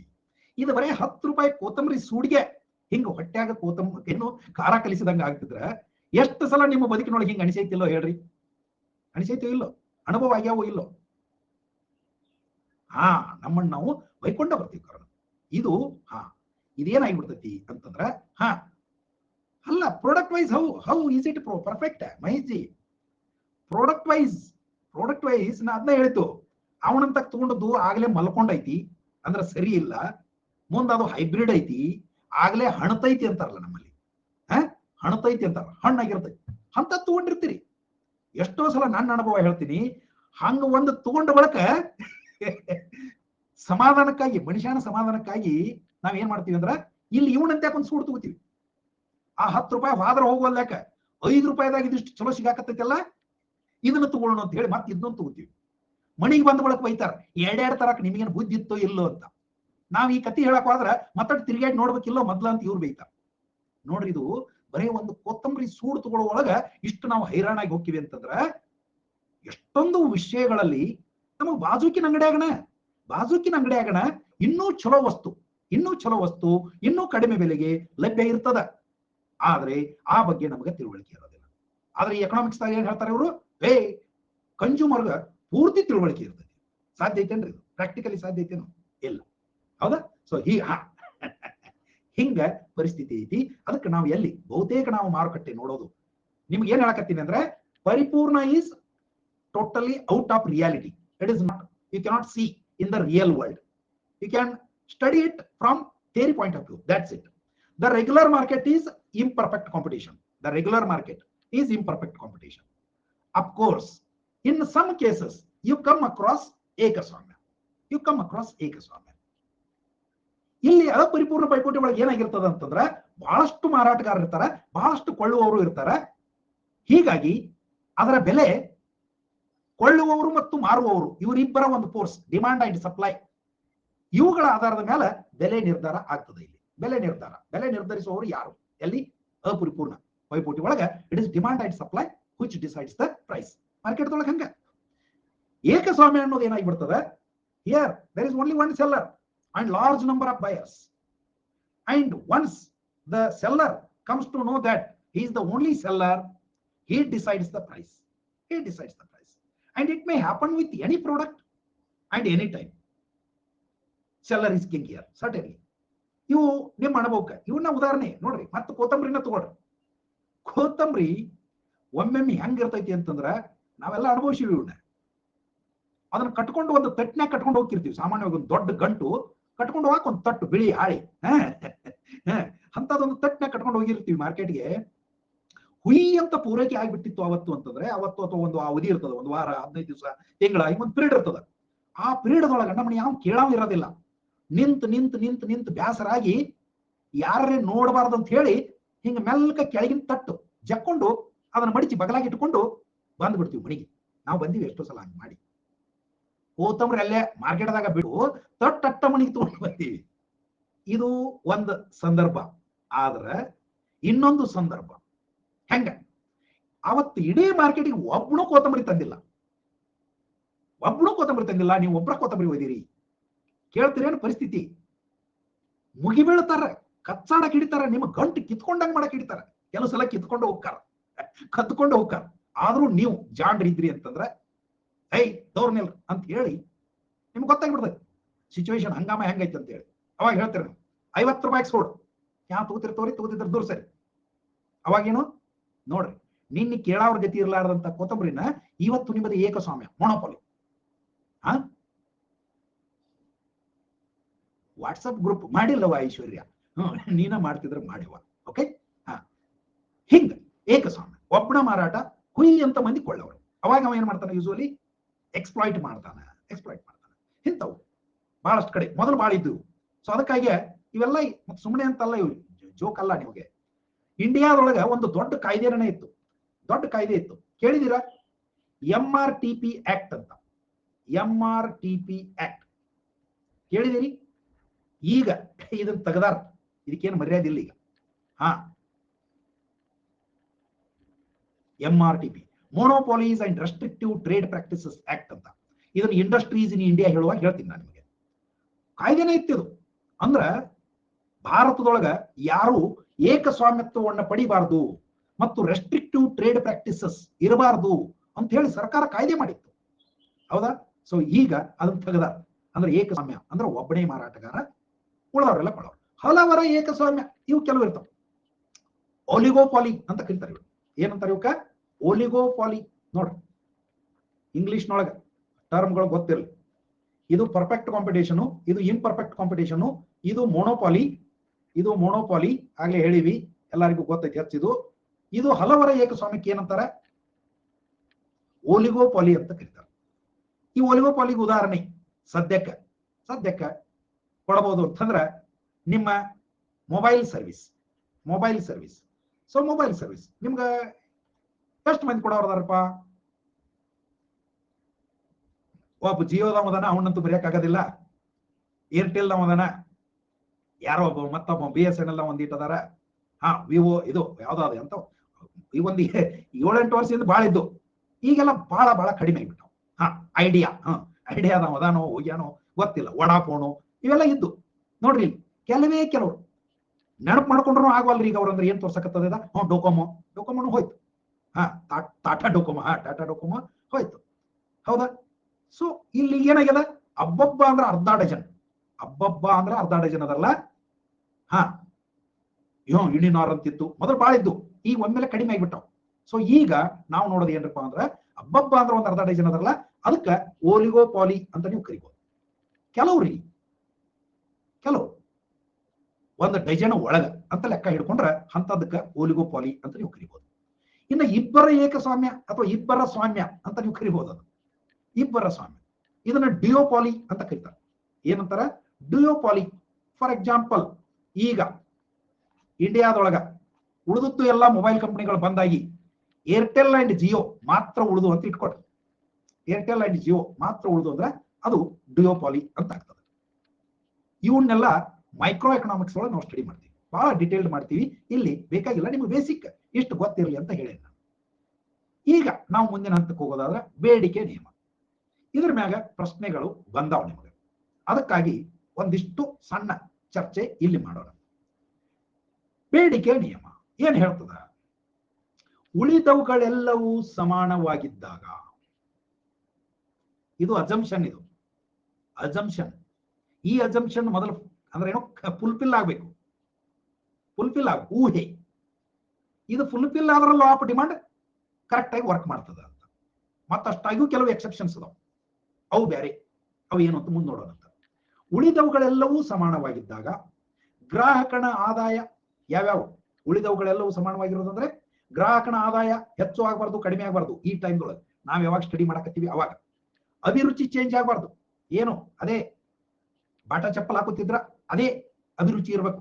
ಅದನ್ನ ಬಿಟ್ಟು ಮತ್ತೆ ವುಡ್ಲ್ಯಾಂಡ್ಸ್ಗೆ ಇಲ್ಲ ಪ್ಯಾರಾಗಾನ್ಗೆ ಹೋಗ್ಬಾರ್ದು. ಬದಲಿ ವಸ್ತುಗಳ ಲಭ್ಯತೆ, ಈ ಸಂದರ್ಭದೊಳಗೆ ಇನ್ಯಾವುದೋ ಹೊಸ ವಸ್ತು ಸಿಗ್ತೈತಿ ಅಂತ ಆಗ್ಬಾರ್ದು. ಇವೆಲ್ಲ ಇದ್ದು ಆಲ್ಟರ್ನೇಟಿವ್ಸ್ ಇವು ಯಾವ ಚೇಂಜ್ ಆಗಿಲ್ಲ ಅಂತಾದ್ರೆ, ಇಂಥ ಸಂದರ್ಭದೊಳಗ ಒಂದು ವಸ್ತುವಿನ ಬೆಲೆ ಹೆಚ್ಚಾದರೆ ಬೇಡಿಕೆ ಕಡಿಮೆಯಾಗುತ್ತದೆ. ಬೆಲೆ ಕಡಿಮೆಯಾದರೆ ಬೇಡಿಕೆ ಹೆಚ್ಚಾಗ್ತದೆ. ಅದೇ ಅವು ಆಗ್ತಾವ, ಅವು ಆಗೋದಿಲ್ಲ ಅಂತ ತಿಳ್ಕೊಂಡು ನಾವು ಇದನ್ನ ಹೇಳಕತ್ತೀವಿ. ಅಫ್ಕೋರ್ಸ್ ಅವು ಆಗ್ತಾವ ಅಂದ್ರೂ ಏನು ಓವರ್ ಎ ನೈಟ್ ನಾನು ಕೋಟ್ಯಾಧೀಶ ಆಗೋದಿಲ್ಲ ಹಂಗಂತಂದು. ಇವನ್ ಅಭಿರುಚಿ, ಇವತ್ತು ನಾನು ರೊಟ್ಟಿ ಪಲ್ಯ ತಿನ್ನೋ ಮನುಷ್ಯ, ನಾನು ಯಾವ ಇದನ್ನ ಕೊಡ್ತೇನೆ, ಅವೇನು ಬರ್ಗರು ಏನೇನೋ ಬರ್ತಾವಲ್ಲ, ಅವನ್ನ ಬರ್ರಿ ಬಹಳ ಚೀಪ್ ಅದಾವ ತಿನ್ಬರ್ರಿ ಒಂದು ವಾರ ಅಂದ್ರೆ ನಾವು ಹೋಗಂಗೇ ಇಲ್ಲ. ಮ್ಯಾಗಿ ಗೀಗಿ ಆಗೋದಿಲ್ಲ. ನಮ್ಮ ಮತ್ತೆ ಹೊಳ್ಳಿ ಬರೋದು ನಾವು ರೊಟ್ಟಿಗೆ, ರೊಟ್ಟಿ ಪಲ್ಯ, ಅದಕ್ಕೆ ಬರೋರು ನಾವು. ಅಭಿರುಚಿ ಅಷ್ಟು ಈಸಿಯಾಗಿ ಚೇಂಜ್ ಆಗೋದಿಲ್ಲ ಮನುಷ್ಯಂದು. ಬದಲಿ ವಸ್ತುಗಳ ಲಭ್ಯತೆ ಕೂಡ ಓವರ್ ಎ ನೈಟ್ ಔಷಧ ಆಗೋದಿಲ್ಲ, ಬಹಳ ಕಠಿಣ ಇವೆಲ್ಲ ಆಗೋದು. ಅಂದ್ರೆ ಅದು ನಮ್ಗೆ ಗೊತ್ತೈತಿ, ಇವು ಹೆಚ್ಚು ಕಡಿಮೆ ಅಷ್ಟೇ ಇರ್ತಾವ. At least in the short term ಇವು ಫಿಕ್ಸ್ ಇರ್ತಾವ. ಹೀಗಿರೋದಂತದ್ರಿಂದ ಏನಾಗ್ಬಿಡ್ತದಂತಂದ್ರೆ, ಇಲ್ಲಿ ಏನಾಗ್ಬಿಡ್ತು, the price is the determining factor. Of what? Demand. So demand is decided by the price. If the price goes up, the demand comes down. If the price goes down, the demand goes up. So ಹೀಗೆ ಬೆಲೆ ಮತ್ತು ಬೇಡಿಕೆಗಳು ಇವುಗಳ ನಡುವೆ ಪರಸ್ಪರ ವಿರುದ್ಧ ಸಂಬಂಧ ಇದೆ. We call it as inverse relationship. Inverse ನೋಡ್ರಿ, ಅಪೋಸಿಟ್ ಏನಾದ್ರೂ ಕೇಳಬಹುದು. ಅಪೋಸಿಟ್ ಅಂದ್ರೂ ಅದ, ಇನ್ವರ್ಸ್ ಅಂದ್ರೂ ಅದ. ವಿಲೋಮ ಸಂಬಂಧ ನೋಡ್ರಿ, ವಿರುದ್ಧ ಬದಲಿಗೆ ವಿಲೋಮ ಅಂತ ಬಳಸಿದ್ರೆ ಅದು ಅದೇ ವಿಲೋಮ ಸಂಬಂಧ ಹೋದ್ರ ಅದ, ವಿರುದ್ಧ ಸಂಬಂಧ ಅಂದ್ರೂ ಅದ. ಮೈ ಡೌಟ್ ಸರ್ ಅಂತ. ಏನೇವ ನಿನ್ ಡೌಟ್? ಚೇಂಜ್ ಆಗಲಿಲ್ಲ ಅಂದ್ರೆ ಲಾ ಆಫ್ ಡಿಮಾಂಡ್ ಅಣಬೇಕಾ ಸರ್? ಅದು ಮತ್ತೆ ಮುಂದೆ ಬರ್ತೈತಿ. ತಿಳ್ಕೊಳ್ಳಿ, ಎಷ್ಟು ಚೇಂಜ್ ಆಕೈತಿ ಅಥವಾ ಆಗೋದಿಲ್ಲ ಅನ್ನೋದು ಮತ್ತೆ ಕೆಲವು ಬೇರೆ ಅಂಶಗಳ ಮ್ಯಾಗ ನಿಂತಿರ್ತದೆ. ಅದನ್ನ ಮುಂದೆ ಬರ್ತದೆ, ಅಲ್ಲೇ ಹೇಳ್ತೀವಿ. ಈ ಮೊದಲು ಇಷ್ಟಿಷ್ಟ ತಿಳ್ಕೊಳ್ಳಿ. ಸೊ ಇಲ್ಲಿ ಏನಾಯ್ತು? ಬೆಲೆ ಮತ್ತು ಬೇಡಿಕೆಯ ನಡುವೆ ಪರಸ್ಪರ ವಿರುದ್ಧ ಸಂಬಂಧದ. ಇದನ್ನ ಪ್ರಶ್ನೆ 100 ಸಲ ಕೇಳ್ಯಾರ, ಎಷ್ಟು ನಿಮಗೆ ನೆನಪಿರಲಿ. ಇನ್ನು ಬೇಡಿಕೆ ಅಂದ್ರೆ ಏನು ಇದನ್ನ ಮತ್ತೆ ಕೇಳ್ಯಾರ. ಬೇಡಿಕೆ ಅಂದ್ರೆ ಏನು? ಬೇಡಿಕೆ ಅಂದ್ರೆ ಏನು? ನಮ್ಗೆ ಏನ್ ಬೇಕಾಣಿಸ್ತೈತಿ ಅದೆಲ್ಲ ಬೇಡಿಕೆನ. ಅದನ್ನ ವಾಂಟ್ ಅಂತ ಕರಿತೀವಿ ನಾವು. ಎಕನಾಮಿಕ್ಸ್ ಒಳಗೆ ಏನಂತ ಕರಿತೀವಿ? ವಾಂಟ್ಸ್ ಅಂದ್ರೆ ಬಯಕೆಗಳು ಅಂತ. Wants are different from demand. Wants are different from demand. ಬಯಕೆಗಳು ಬೇರೆ, ಬೇಡಿಕೆ ಬೇರೆ. ಕಂಡದ್ದೆಲ್ಲ ಬೇಕನ್ನಿಸೋದು ಬಯಕೆ, ಅಥವಾ ಕಾಣಲಾರದ್ದು ಕೆಲವು ಸಲ ಬೇಕನ್ನಿಸ್ತೈತಿಲ್ಲ, ಅದು ಬಯಕೆ. Whereas demand is such a thing, of course we want it, not only just we want it, we are capable to afford it, we are able to buy it, we have sufficient money with us to buy it, we make mind to buy it. ಯಾಕಂದ್ರೆ ಕೊಂಡ್ಕೊಳ್ಳೋದಂದ್ರೆ ಮಂದಿ ಅಷ್ಟು ಈಸಿಯಾಗಿ ಯಾರು ಕೊಂಡ್ಕೊಳ್ಳೋದಿಲ್ಲ, ಬಹಳ ಚೌಕಾಶಿ ಮಾಡ್ತಾರೆ, ಬಹಳ ವಿಚಾರ ಮಾಡ್ತಾರೆ. ಹೌದಾ? ಹಾಗೆಲ್ಲ ಮಾಡಿ ಮಾಡಿ ವಿಚಾರ ಮಾಡಿ ಕಡೆಗೆ ಸರಿ ಅನಿಸಿದ್ರೆ ತಗೋತಾರೆ. ಅಫ್ಕೋರ್ಸ್ ಬಹಳ ವಿಚಾರ ಮಾಡಿ ಮಾಡಿ ಸರಿ ಅನಿಸಿ ಒಳಗೆ ತಗೊಂಡು ಒಳಗೆ ಗೊತ್ತಾಕೈತಿ ಇದು ಸರಿ ಅಲ್ಲ ಅಂತ. ಬಟ್ ಏನ್ ಮಾಡಕ್ಕಾಗೋದಿಲ್ಲ, ಅದು ಮುಗಿದ ಕತಿ. ಹೌದಾ? ಇಂಥ ಕಥೆಗಳು ಬರ್ತಾವ. ಹೇಳಿ, ಬೇಡಿಕೆಯು ಒಂದು ಆರ್ಥಿಕ ತತ್ವವಾಗಿದ್ದು ಸರಕು ಮತ್ತು ಸೇವೆಗಳನ್ನ ಖರೀದಿಸುವ ಗ್ರಾಹಕರ ಬಯಕೆ ಮತ್ತು ಆ ನಿರ್ದಿಷ್ಟ ಸರಕು ಅಥವಾ ಸೇವೆಗೆ ಬೆಲೆ ಪಾವತಿಸುವ ಇಚ್ಛೆ ಹೊಂದಿದ್ದರೆ, ಬೆಲೆ ಪಾವತಿಸುವ ಇಚ್ಛೆ ಹೊಂದಿದ್ದರೆ ಅದಕ್ಕೆ ಬೇಡಿಕೆ ಎನ್ನುತ್ತಾರೆ. So demand is, it is coupled with want. First you should have that want. Without want you can't have a demand. First you want a thing, you want it, and at the same time you are ready to pay price for that. When you are ready to pay price for that, then it becomes demand.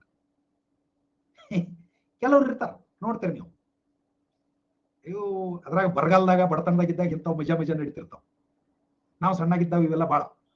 ಏನು ಚುಣಮರಿ ತೂತೀವಿ ಅನ್ನೋರಂಗ pose ಮಾಡಿ ಜಾತ್ರೆಯಾಗ ಒಂದ್ 50-60 ಅಂಗಡಿಗಳು, ಚುಣ್ಮರಿ, ಬೆಂಡು, ಬೆತ್ತಾಸ್ದು ಇವೆಲ್ಲ ಚುಣ್ಮರಿ ತೂತೀವಿ ಅನ್ನೋರಂಗ pose ಮಾಡಿ ಚುಣ್ಮರಿ ಹೆಂಗ ಅನ್ನೋದು, ಹಂಗ ಅನ್ನುವಾಗ ಒಂದಿಷ್ಟು ಒಂದು 4 ಕಾಳು ಒಕ್ಕೊಳ್ಳೋದು, ಅಟ್ ಅನ್ಕೊಡ್ದ 4 ಕಾಳು ಒಕ್ಕೊಂಡ ಬಿಡೋದು,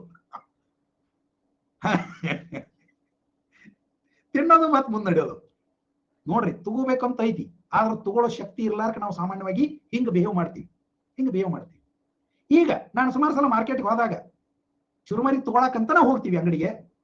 ಅಲ್ಲಿ ಹೋದಾಗ ಅವ್ರು ಪಾಪ ಅಂಗಡಿಯವರು ಅದ್ರಾಗ ನಮ್ಮನ್ನೊಂಚೂರು ಸೌಮ್ಯದೀವಿ, ಒಳ್ಳೆಯವ್ರಂಗ್ ಕಾಣ್ತೀವಿ ಅಂದ್ ಕೂಡ್ಲೆ ಅಂದ್ರೆ, ನೋಡ್ರಿ ಸರ್, ನೋಡ್ರಿ ಸ್ಯಾಂಪಲ್ ನೋಡ್ರಿ, ಟೇಸ್ಟ್ ನೋಡ್ರಿ ಅಂತ ಹೇಳಿ ಕೊಡಾಕ್ ಬರ್ತಾರ. But usually I refuse. ಯಾಕಂದ್ರೆ ನಮ್ಗೆ ಗೊತ್ತೈತೆ ಅದು ಚಲೋ ಐತಿ, ಅದು ತಗೋಬೇಕಂತ ಹೋಗಿವಿ, ತಗೊಂಡೇ ಬರೋದು ಅಂತ ಗೊತ್ತಾಯ್ತ್ರಿ ವ್ಯತ್ಯಾಸ. ಸೊ ಇದು ಎಷ್ಟೋ ಕಡೆ ನೀವು ಕೊಲ್ಲಾಪುರ ಮಹಾಲಕ್ಷ್ಮಿಗೆ ಹೋದ್ರೆ ಪೇಡ ಶಾಂಪಲ್ ಕೊಟ್ಟ ಬಿಡ್ತಾರ ಅವ್ರ. ಕೊಲ್ಲಾಪುರಿ ಮಹಾಲಕ್ಷ್ಮಿ ಟೆಂಪಲ್ ಕಂಪೌಂಡ್ ಒಳಗ ಪೇಡ ಫಿಕ್ಸ್ ಅವ್ ಶಾಂಪಲ್ ನೀವು ಹೋಗಿ ಕೇಳ್ಬಿಡ್ತಾರೆ, ಶಾಂಪಲ್ ಕೊಟ್ಟು ಬಿಡ್ತಾರೆ. ಶಾಂಪಲ್ ತಿಂದ ಬಳಕ ಬಿಟ್ಟು ಬರಕ್ ಈಗಿನ ಕಾಲದವ್ರಿಗೆ ಮರ್ಯಾದೆ ಸಾಕಾಗೋದಿಲ್ಲ. ಅದು ಇದನ್ನು ಏರೇ ಒಂದ್ ವೇಳೆ ಸಣ್ಣ ಮಕ್ಕಳಿಗೆ ಓಕೆ ಅನ್ಬೋದು, ದೊಡ್ಡವ್ರಿಗೆ ಹಂಗ ಧೈರ್ಯ ಆಗೋದಿಲ್ಲ. ಬಟ್ ಒಂದ್ ಕಾಲದೊಳಗ ಹಂಗ ಇತ್ತು, ಬರೀ ಶಾಂಪಲ್ ನೋಡ್ಕೊತ ಹೋಗ್ತಿದ್ವಿ. ಎಪ್ಪೋ ದೇವ್ರ, ಒಬ್ಬವ ಈಗ ನೆನಪಾದ, ನನ್ನ ಲೈಫ್ ಕತಿ ಬಹಳ ಮಜಾ ಅದಾವ, ಆದ್ರೆ ಒಂದ್ ಲೀಟರ್ ಆಗ ಹೇಳಕತ್ತೀನಿ. ನಾನು ಹೈಸ್ಕೂಲ್ ಓದುವಾಗ್ಲೇ ನನಗೊಂದು ಅಂಗಡಿ ಇಟ್ಕೊಟ್ಟಿದ್ರು. ಹೈಸ್ಕೂಲ್ ಓದುವಾಗ ಒಂದು ಅಂಗಡಿ ಇಟ್ಕೊಟ್ಟಿದ್ರು.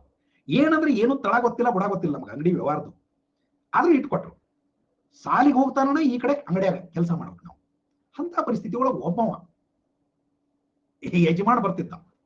ಸಮಾಜದೊಳಗೆ ತುಂಬಾ ಗಣ್ಯ ವ್ಯಕ್ತಿ ಅವ, ಆದ್ರೆ ಅವನ ಚಿಲ್ಲರೆತನ ಎಂತದಿತ್ತು ಅಂತ ನನಗೀಗ ನೆನಪಾಗ್ತೈತಿ. ಮತ್ತೆ ಆಗಾಗ ಇಂಥವನ್ನೆಲ್ಲ ನಾನು ಬರೆಯೋ ಪುಸ್ತಕದೊಳಗ ದಾಖಲಿಸ್ತೀನಿ. ನಾನು ಮಾರೋದ್ರೊಳಗ ಚಾ ಪುಡಿ ಕೂಡ ಒಂದು ಐಟಮ್ ಇತ್ತು. ಚಾ ಪುಡಿ ಕನಿಷ್ಠ ಒಂದು 10 ಡಜನ್ ಟೈಪ್ ಚಾ ಪುಡಿ ಇತ್ತು ನನ್ನ ಹತ್ರ. ಅಂದ್ರೆ ನಾನು ಇಟ್ಟಂತ ಅಂಗಡಿ ಒಳಗ ಆ ಕಾಲದೊಳಗ ಒಂದು 10 ಡಜನ್ ಚಾ ಪುಡಿ. ಅವ ಏನ್ ಮಾಡ್ತಿದ್ದ ಅಂತಂದ್ರ, ತಮ್ಮ ಹೆಂಗ ಚಾ ಪುಡಿ, ನಾವು ದೊಡ್ಡ ಸೌಕಾರ ಬಂದಾನ, ದೊಡ್ಡ ಯಜಮಾನ ಬಂದಾನ ಅಂತ ಹೇಳಿ ಎದ್ ನಿಂತು ದೊಡ್ಡ ಗೌರವ ಕೊಟ್ಟು, ಸರ್ ಹಿಂಗ್ರಿ ಅಜ್ಜಾರ ಅಂತ ನಾವು ಹೇಳಿ ಕೊಡ ಒಂದಿಟ್ಟು ಶಾಂಪಲ್ ಕೊಡ ನೋಡೋಣ, ಸರಿ ಆದ್ರ ಒಯ್ತೀನಿ ಅಣ್ಣವ. ಇನ್ನು ನಾವು ಕೇಳ್ಕೊಳಕ್ ಇಲ್ಲ ಅನ್ನಕ್ಕಾಕೈತ್ಯ. ಶಾಂಪಲ್ ಶಾಂಪಲ್ ಅಂದ್ರೆ ಈಟ ಕಟ್ಟರ ಆಗೋದಿಲ್ಲ, ಅವಾಗ ಕನಿಷ್ಠ 50 ಗ್ರಾಮ್ ಚಾಪುಡಿ ಕಟ್ಕೊಡ್ಬೇಕು. ಒಯ್ಯವ, ಅದಾದ ಬಳಿಕ ಒಂದು ವಾರಕ್ಕೆ ಬರಾವ, ತಮ್ಮ ಚಾಪುಡಿ ಓದಿದ್ನಿ ಅದೇನು ಅಷ್ಟ ಕಾಸು ಆಗ್ಲಿಲ್ಲಪ್ಪ, ಇದೈತಲ್ಲ ಇದನ್ನ ಇನ್ನೊಂದು ಕೊಡು, ಅದು ಶಾಂಪಲ್ ಅಣ್ಣ. ಒಯ್ಯವ, ವಾರ ಆದ ಬಳಿಕ ಬರಾವ, 2 ಸಲ 50 ಗ್ರಾಮ್ ಪುಕ್ಷಟ್ಟೆ ಓದು, 3ನೇ ಸಲ ಇದನ್ನೊಂದು 50 ಗ್ರಾಮ್ ಕೊಡು, 50 ಗ್ರಾಮ್ ಕೊಂಡು ತಗೊಂಡು ಹೋಗವ. ಮತ್ತೆ ಬಂದು ಇನ್ನೊಂದು ಶಾಂಪಲ್ ಒಯ್ಯವ. ನೋಡ್ರಿ, ಇದು ಒಬ್ಬ ದೊಡ್ಡ ಮನುಷ್ಯ ಹೇಳೋದಿಲ್ಲ ಇಲ್ಲಿ, ಅಂತ ಪುಣ್ಯಾತ್ಮವ. ಅಗ್ನಿ ಸಮಾಜದಾಗ ಗಣ್ಯರು ಅನ್ಸ್ಕೊಂಡವ್ರು ಹಿಂಗಿದ್ರು, ಹೌದಾ? ಸೊ ಯಾಕಿದಿಲ್ಲ ಒಂದು ಚಿಂತನೆ ಅಥವಾ ಒಂದು ವಿಚಾರ ಅಂತಂದ್ರೆ, ಬಹಳಷ್ಟು ಸಲ ನಾವು ತಗೋಬೇಕು ಅಂತ ಬಯಸ್ತೀವಿ, ಆದ್ರೆ ರೊಕ್ಕ ಕೊಡಾಕ್ ಮನಸ್ಸಾಗೋದಿಲ್ಲ. ರೊಕ್ಕ ಕೊಡಾಕ್ ಮನಸ್ಸಾಗೋದಿಲ್ಲ ಅಂದ್ರೆ ಅದು ಬೇಡಿಕೆ ಆಗೋದಿಲ್ಲ ಎಕನಾಮಿಕ್ಸ್ ಒಳಗೆ. ಓಕೆನಾ? ಇಷ್ಟು ನಿಮ್ಗೆ ಗೊತ್ತಿದ್ರ ಏಯಪ್ಪ ನನ್ನ ಅನುಭವ ಬಹಳ ಮಜಾ ಅದಾತು, ಹೇಳ್ತೀನಿ ಅವಳು. ಹೀಗೆ ಬೇಡಿಕೆ ಅಂದ್ರೆ ಏನು ಅಂತ ನಿಮ್ಗೆ ಗೊತ್ತಾಯ್ತು. ಬೇಡಿಕೆ ಮತ್ತು ಬೆಲೆಯ ನಡುವಿನ ಸಂಬಂಧನೂ ಗೊತ್ತಾಯ್ತು. ಆ ಬೇಡಿಕೆ ಮತ್ತು ಬೆಲೆಯ ನಡುವಿನ ಸಂಬಂಧವನ್ನ ಇಲ್ಲಿ ನೀವು ಚಿತ್ರ ರೂಪದೊಳಗೆ ನೋಡಕತ್ತೀರಿ. ಬೇಡಿಕೆಯ ರೇಖೆ, ಇದನ್ನ ನಿಮಗೊಂದು 2-3 ಸಲ ಪ್ರಶ್ನೆ ಆಗಿ ಈಗಾಗಲೇ ಪರೀಕ್ಷೆಗಳೊಳಗೆ ಬಂದದ. ಅಗ್ರಿ ಮಣಿಮಣ್ಣನು ಯಾವುದೋ ಒಂದು PC ಎಕ್ಸಾಮ್ದಾಗೂ ಕೇಳ್ಯಾರ, ಬೇಡಿಕೆಯ ರೇಖೆ ಹೇಗೆ ಚಲಿಸುತ್ತದೆ ಅಂತ. ಬೇಡಿಕೆಯ ರೇಖೆ ಹೇಗೆ ಚಲಿಸುತ್ತದೆ, ಯಾವ ಕಡೆಯಿಂದ ಯಾವ ಕಡೆ ಚಲಿಸ್ತದ, ಇಲ್ಲೇ ಇತ್ತು ನೋಡಿ. ಇದೇ ಡಿಮಾಂಡ್ ಕರ್ವ್. ತಕ್ಕೊಂಬಿಡ್ರಿ, ಚಿತ್ರ ತಕ್ಕೊಂಬಿಡ್ರಿ, ನಿಮ್ದು ಒಮ್ಮೆ ಕೈಗೆ ಕೆಲಸ ಕೊಡ್ರಿ. ಇದು ಲೆಫ್ಟ್ ಟು ರೈಟ್ ಹೆಂಗೈತಿ?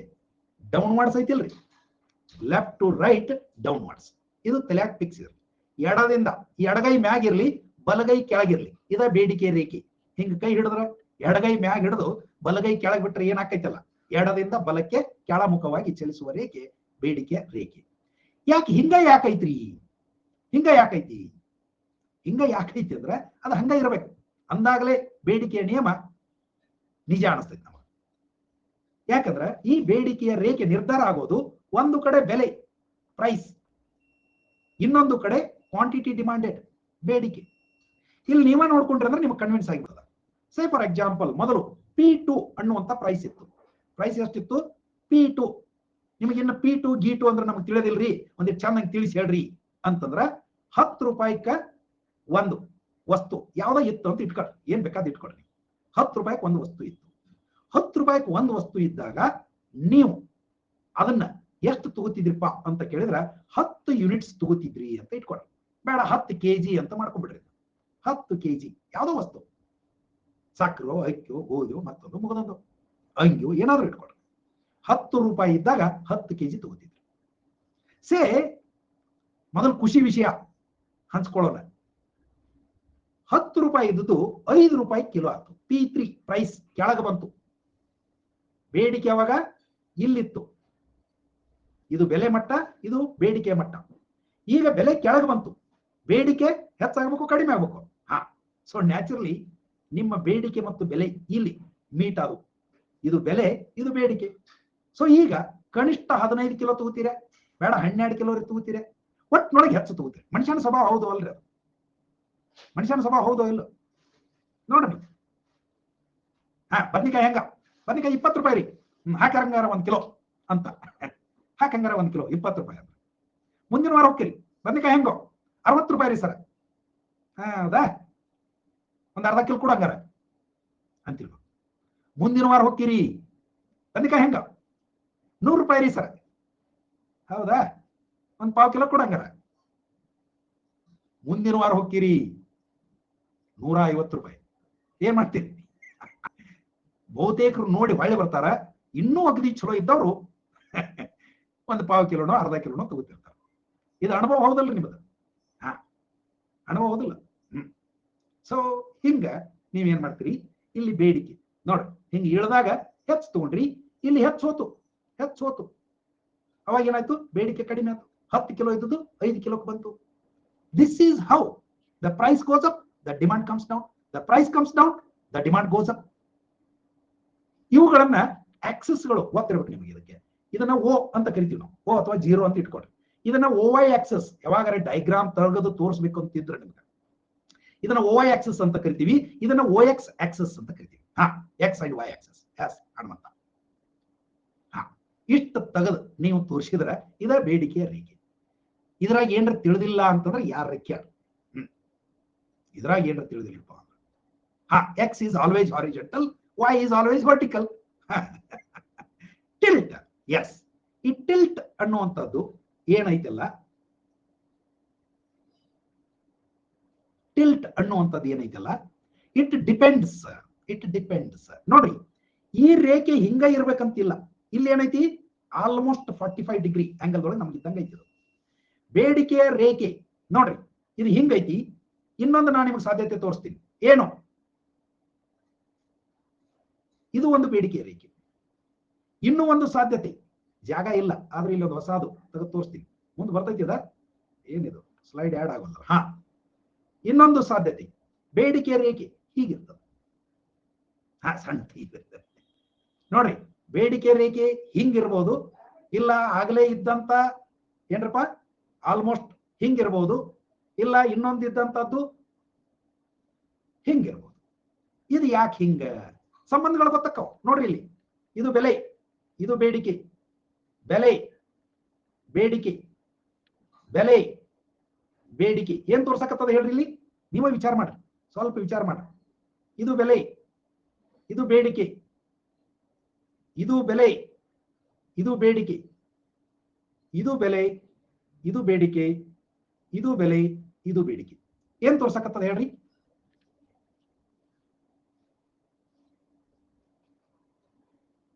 ಇವು ಮೂರು ಬೇಡಿಕೆಯ ರೇಖೆಗಳೇ, ಮೂರು ಬೇಡಿಕೆಯ ರೇಖೆಗಳು. ಏನ್ ಅನಿಸ್ತದ ನಿಮ್ಗ ಅಂತ ಕೇಳಿದ್ರ ತಿಳ್ಕೊಡ್ರಿ, ಸಮಾಧಾನ ತಿಳ್ಕೊಡ್ರಿ. ಇಲ್ಲಿ ನಾವು ಏನ್ ನೋಡಕತ್ತೀವಿ ಅಂದ್ರೆ, ಒಂದು ವೇಳೆ ಬೆಲೆ ಬೇಡಿಕೆಯ ನಿಯಮ ಹೆಂಗೈತಿ? ಬೆಲೆ ಬೇಡಿಕೆ ನಿಯಮ ಏನ್ ಹೇಳ್ತದ? ಬೆಲೆ ಹೆಚ್ಚಾದರೆ ಬೇಡಿಕೆ ಕಡಿಮೆ ಆಗಬೇಕು. ಹಾಗಿದ್ರೆ ಇಲ್ಲಿ ಬೆಲೆ 10% ಹೆಚ್ಚಾಗಿದೆ ಅಂದ್ರೆ ಬೇಡಿಕೆ 10% ಕಡಿಮೆ ಆಗ್ತದ. ನೋಡ್ಕೊಡ್ರಿ, ಇದನ್ನ ಮೀಸರ್ ಮಾಡಿ, ಹೆಚ್ಚು ಕಡಿಮೆ. ಬೆಲೆ 10% ಹೆಚ್ಚಾದ್ರೆ ಬೇಡಿಕೆ 10% ಕಡಿಮೆ ಆಯ್ತು. ಇಲ್ಲಿ ನೋಡ್ಕೊಡ್ರಿ, ಬೆಲೆ 20% ಕಡಿಮೆ ಆಗ್ಯದ, ಬೇಡಿಕೆ 5% ಕಡಿಮೆ ಅಥವಾ ಹೆಚ್ಚು. ನೋಡ್ರಿ, ಇದು ಬೆಲೆ. ಬೆಲೆ ಎಷ್ಟು ಇಲ್ಲಿ ಗೊತ್ತಾಗ್ತದಲ್ಲ ಅಂದಾಜು. ನನ್ನ ಕೈ ಬಹಳ ಸೀದಾ ಅದಾವ, ಅದಕ್ಕಾಗಿ ಇಷ್ಟು ಚಂದ ಎಲ್ಲಿ ಬೇರೆ ಕಡೆ ಪ್ರಿಂಟ್ ಆಗಿರೋದಿಲ್ಲ, ಅದಕ್ಕಾಗಿ ಇಲ್ಲಿ ಅಂತರ ಎಷ್ಟೈತಿ, ಈ ಅಂತರ ಎಷ್ಟೈತಿ ನೋಡ್ಕೊಡ್ರಿ. ಹೌದಲ್ಲ? ಹೊಂಟೈತಿ ಅಂತ ಹಂಗ ಹೋಗ್ಬೇಕು. ಮತ್ತ ಅಂದ್ರೆ ನನ್ನ ಅದು ನಾ ತೆಗೆದದ್ದು ಅಂತ ಗೊತ್ತಾಕೈತಿ. ಇಲ್ಲಂದ್ರ ಯಾರೋ ಇದು ಅಷ್ಟು ಶಾಣ್ಯಾರ ತೆಗೆದಿಲ್ ಬಿಡು ಅಂತ ಅನಿಸ್ತೈತಿ. ವ್ಯತ್ಯಾಸ ಗೊತ್ತಾತ? ಇಲ್ಲಿ ಏನಾಗೈತಿ, ಬೆಲೆ ಸ್ವಲ್ಪ ಕಡಿಮೆ ಆಗೈತಿ, ಬೆಲೆ ಪ್ರಮಾಣ ಕಡಿಮೆ ಆದದ್ದು. ಬೆಲೆ 5% ಕಡಿಮೆ ಆಗೈತಿ, ಆದ್ರ ಡಿಮಾಂಡ್ ನೋಡಿ ಇಲ್ಲಿಂದ ಇಲ್ಲಿಗೆ ಬೆಲೆ ಕಡಿಮೆ ಆದ್ರ ಬೇಡಿಕೆ ಇಲ್ಲಿಂದ ಇಲ್ಲಿಗೆ. ಗೊತ್ತಾಗೈತಿ? ಇದು ಒಂದು 20% ಡಿಫರೆನ್ಸ್ ಐತಿ. ಏನ್ರಪ್ಪ ಇದು? ಅಲ್ಲ ಸಂಧ್ಯಾ, ಅದು ಫಂಡಮೆಂಟಲ್ ಪ್ರಿನ್ಸಿಪಲ್. ಬೆಲೆ ಕಡಿಮೆ ಆದ್ರೆ ಬೇಡಿಕೆ ಹೆಚ್ಚಾಗುತ್ತೆ, ಬೆಲೆ ಹೆಚ್ಚಾದ್ರೆ ಬೇಡಿಕೆ ಕಡಿಮೆ ಆಗುತ್ತೆ. ಬಟ್ ಎಷ್ಟು ಕಡಿಮೆ ಆಗುತ್ತೆ, ಎಷ್ಟು ಕಡಿಮೆ ಆಗುತ್ತೆ, ಅಥವಾ ಬೆಲೆ ಕಡಿಮೆ ಆದಾಗ ಎಷ್ಟು ಬೇಡಿಕೆ ಹೆಚ್ಚಾಗುತ್ತೆ? ಇದನ್ನ ಏನಂತ ಕರೀತಾರಂತಂದ್ರ ಪ್ರೈಸ್ ಇಲಾಸ್ಟಿಸಿಟಿ ಆಫ್ ಡಿಮಾಂಡ್ ಅಂತ ಕರೀತಾರೆ. ಪ್ರೈಸ್ ಇಲಾಸ್ಟಿಸಿಟಿ ಆಫ್ ಡಿಮಾಂಡ್, ಬೆಲೆ ಬೇಡಿಕೆಯ ಸ್ಥಿತಿಸ್ಥಾಪಕತ್ವ ಅಂತ. ಪ್ರೈಸ್ ಇಲಾಸ್ಟಿಸಿಟಿ ಆಫ್ ಡಿಮಾಂಡ್ ಇದು ಮುಂದೈತಿ, ನಿಮ್ಗೆ ಅಲ್ಲಿ ಗೊತ್ತಾಕೈತಿ. ಈಗ ಇಷ್ಟು ಕೇಳಿದ್ರಲ್ಲ, ಅದಕ್ಕಾಗಿ ನಾ ಹೇಳಕತ್ತದು. ಸೊ ಬೇಡಿಕೆ ರೇಖೆ ಎಲ್ಲಾ ಸಂದರ್ಭದೊಳಗೆ ಒಂದೇ ತರ ಇರ್ತೈತಿ ಅಂತ ತಿಳ್ಕೊಬೇಡ್ರಿ. ಅದು ಹಿಂಗಾದ್ರೂ ಇರ್ಬೋದು, ಹಿಂಗರೇ ಇರ್ಬೋದು, ಹಿಂಗರೇ ಇರ್ಬೋದು. ಇನ್ನೂ ಅಪರೂಪಕ್ಕ, ಇನ್ನೂ ಎಕ್ಸೆಪ್ಷನಲ್ ಕೇಸಸ್ ಬರ್ತಾವ. ಬೇಡಿಕೆ ರೇಖೆ ಹಿಂಗಿರ್ಬೋದು, ಇದು ಬೇಡಿಕೆ ರೇಖೆ, ಕ್ಯಾನ್ ಯು ಇಮ್ಯಾಜಿನ್? ಇದು ಬೇಡಿಕೆ ರೇಖೆ, can you imagine? But still it is a possibility. ಇನ್ನು ಕೆಲವು ಹಿಂಗಿರ್ತಾವ, ಬೇಡಿಕೆ ರೇಖೆ ಹಿಂಗಿರ್ತಾವ, ಇದು ಬೇಡಿಕೆ ರೇಖೆ. ಸಾಧ್ಯತೆಯು ಬಹಳ ಎಕ್ಸೆಪ್ಷನಲ್ ಕೇಸಸ್. ಹಿಂಗಿರೋದು, ಹಿಂಗಿರೋದು, ಹಿಂಗಿರೋದು ಸಾಮಾನ್ಯವಾಗಿ. ಈ ಮೂರು ಕಂಡೀಷನ್ ಏನೈತಲ್ಲ ಸಾಮಾನ್ಯವಾಗಿರ್ತದೆ. ಸೊ ಇದನ್ನ ಏನಂತಾರಂತಂದ್ರ ಬೆಲೆ ಬೇಡಿಕೆಯ ಸ್ಥಿತಿಸ್ಥಾಪಕತ್ವ, ಅದ ಬೇಡಿಕೆಯ ಬೆಲೆ ಸ್ಥಿತಿಸ್ಥಾಪಕತ್ವ ಇಲ್ಲೇ ನೋಡಿ. ಈಗ ಅರ್ಥ ಮಾಡ್ಕೊಳ್ಳಿ. ಬೇಡಿಕೆಯ ಬೆಲೆ ಸ್ಥಿತಿಸ್ಥಾಪಕತ್ವವು ವಸ್ತುವೊಂದರ ಬೆಲೆಯಲ್ಲಿನ ಬದಲಾವಣೆಗೆ ಸಂಬಂಧಿಸಿದಂತೆ ಆ ಉತ್ಪನ್ನದ ಬಳಕೆಯ ಬದಲಾವಣೆಯ ಅಳತೆ. ಬೆಲೆ ಬೇಡಿಕೆಯ ಬೆಲೆ ಸ್ಥಿತಿಸ್ಥಾಪಕತ್ವ ಅಂದ್ರೆ ಏನಪ್ಪಾ ಅಂತಂದ್ರ ಒಂದು ಎಕ್ಸ್ ಅನ್ನುವಂತ ವಸ್ತು ಅದ, ಎಕ್ಸ್ ಅನ್ನುವಂತ ವಸ್ತು ಅದರ ಬೆಲೆಯಲ್ಲಿ ಬದಲಾವಣೆ ಆಯ್ತು. ನಾವು ಆಗ್ಲೇ ನೋಡಿದ್ವಿ, ಅದರ ಬೆಲೆಯಲ್ಲಿ ಬದಲಾವಣೆ ಎಷ್ಟು ಪರ್ಸೆಂಟ್ ಆಯ್ತು? 10% ಹೆಚ್ಚಾಯ್ತು. ಇಲ್ಲಿವರೆಗೆ 100 ರೂಪಾಯಿ ಇದ್ದದ್ದು ಈಗ 110 ರೂಪಾಯಿ ಆಯ್ತು. 10% ಏನಾಯ್ತಿ? ಬೆಲೆ ಬದಲಾಗ್ಯದ. ಹಾಗಿದ್ರೆ ಇದರ ಬೇಡಿಕೆ ಏನಾಗ್ಬೇಕೀಗ? ಹೆಚ್ಚಾಗಬೇಕು, ಕಡಿಮೆ ಆಗ್ಬೇಕು? ಬೆಲೆ ಹೆಚ್ಚಾಗ್ಯದ, ಬೇಡಿಕೆ ಏನಾಗಬೇಕು? ಕಡಿಮೆ ಆಗ್ಬೇಕು, ಹೌದಲ್ಲ? ಹಾಗಿದ್ರೆ ಎಷ್ಟು ಕಮ್ಮಿ ಆಗತ್ತು? ಕರ್ಣ ಹೆಚ್ಚಂತ ನೋಡ್ರಿ, ಹಗ್ಗ ಕಲ್ತು ಬರ್ಲಿಪ್ಪ. ಬೇಡಿಕೆ ಕಡಿಮೆ ಆಗ್ಬೇಕು. ಆದ್ರೆ ಎಷ್ಟು ಕಡಿಮೆ ಆಯ್ತು? ನಿಜವಾಗಿಯೂ 10% ಆಯ್ತಾ? 10% ಆಯ್ತಾ? 10% ಆದ್ರೆ price elasticity is equal to 1 ಅಂತ ಹೇಳ್ತಾರೆ. ಇದ್ರ ಮ್ಯಾಗ ನಿಮಗೆ PSI ಒಳಗೆ ಕ್ವಶನ್ ಬಂದದ. Price elasticity is equal to 1 ಅಂದ್ರ 10% ಬೆಲೆ ಹೆಚ್ಚಾದ್ರ 10% ಬೇಡಿಕೆ ಕಡಿಮೆ ಆಗ್ತದೆ. 10% ಬೆಲೆ ಇಳಿದ್ರೆ 10% ಬೇಡಿಕೆ ಹೆಚ್ಚಾಗ್ತದೆ. It is equal, unity 1 equal to 1 ಅಂತ ಹೇಳ್ತಾರೆ. ಸೂತ್ರ ರೂಪದೊಳಗ ಇಲ್ಲಿ ಮುಂದೆ ಐತಿ ನೋಡ್ರಿ, ಪ್ರೈಸ್ ಇಲಾಸ್ಟಿಸಿಟಿ ಆಫ್ ಡಿಮಾಂಡ್ ಬರ್ಕೊಂಡ್ಬಿಡ್ರಿ. ಬೇಡಿಕೆಯ ಬೆಲೆ ಸ್ಥಿತಿಸ್ಥಾಪಕತ್ವ is equal to percentage change in the quantity demanded divided by percentage change in the price. ಗೊತ್ತಾಗಕತ್ತೈತಿ? ಇದು ಸಿಂಪಲ್ ಆಗಿ ಇಲಾಸ್ಟಿಸಿಟಿ ಆಫ್ ಡಿಮಾಂಡ್ ED ಅಂತ ಇಟ್ಕೋಬಹುದು ನೀವು. ED elasticity of demand is equal to percentage change in demand divided by percentage change in price. ಗೊತ್ತಾಯ್ತಾ?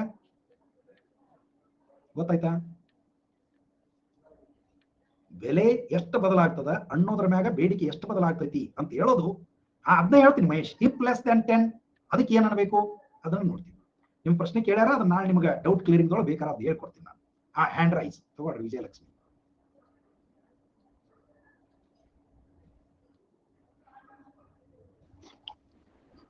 Good evening sir. Very good evening. ಹೇಳ್ರಿ. ಅದೇ ರೀ sir, ಈ ಇದ್ರದ್ದು ಏನ್ ಐತಲ್ರಿ, ಈ ಬೇಡಿಕೆ ಬೆಲೆ ಸ್ಥಿತಿಸ್ಥಾಪಕ ಮ್ಯಾಥಮೆಟಿಕಲ್ ಕ್ಯಾಲ್ಕುಲೇಷನ್ ಮಾಡಿದ್ರ ಸೇ ಇದು ಫರ್ದರ್ ಲೆಕ್ಕ ಇದು 10% ಆಗಿತ್ತು ಅಂತ ಇಟ್ಕೊಳ್ರಿ, ಇದು 10% ಆಯ್ತು ಅಂತ ಇಟ್ಕೊಳ್ರಿ. ಅವಾಗ ನಿಮ್ಮ ಫರ್ದರ್ ಇದನ್ನೇನು ಕೊನೆಗೆ ಸೊಲ್ಯೂಷನ್ ಅಂತ ಏನು ಬರೀತಿರ್ಲ, elasticity of demand is equal to 1. ಒಂದು ವೇಳೆ change in price is 10%, whereas change in demand is say 7%, 8%, 5%, whatever. ನಾನು ಹಂಗ ಕೇಳಾತೀನಿ, ಅದನ್ನ ಹೇಳ್ತೀನಿ ನೋಡಿ. ಮುಂದೆ ಐತೆ ಅದು, ಅಲ್ಲಿವರೆಗೆ ನಿಮ್ಗೆ ಇದನ್ನಿಲ್ಲ ಅಂದ್ರೆ ಅದು ಬರ್ತೈತಿಲ್ಲ ಅಂತ ನಿಮ್ಗೆ ಗೊತ್ತಿಲ್ಲ. ಸೊ ಅವಾಗ elasticity of demand is less than 1. ಇದು ಅಂದ್ರೆ ಏನಾಯ್ತು? ಬೆಲೆ ಚೇಂಜ್ ಆದಷ್ಟ ಬೇಡಿಕೆ ಕಡಿಮೆ ಆಗಿಲ್ಲ, ಲೆಸ್ ದ್ಯಾನ್ 1 ಇದು. ಇನ್ನು ಕೆಲವು ಸಲ ಹೆಂಗಾಕೈತಿ, 10% ಪ್ರೈಸ್ ಚೇಂಜ್ ಆಯ್ತು, ಬಟ್ ಬೇಡಿಕೆ ಏನಾಗಬೇಕು? ಇಳಿಬೇಕಲ್ಲ. ಈಗ ಬೇಡಿಕೆ ಬೆಲೆ 10% ಹೆಚ್ಚಾಗೈತಿ ಅಂದ್ರೆ ಬೇಡಿಕೆ ಇಳಿಬೇಕು. ಅದು 10% ಇಳಿದ್ರೆ ಈಕ್ವಲ್ ಟು 1, 10% ಗಿಂತಲೂ ಕಡಿಮೆ ಇಳಿದ್ರೆ ಲೆಸ್ ದ್ಯಾನ್ 1. ಒಂದು ವೇಳೆ ಅದು ಸೇ 15% ಇಳಿತು, ಅವಾಗ elasticity of demand is equal to more than 1.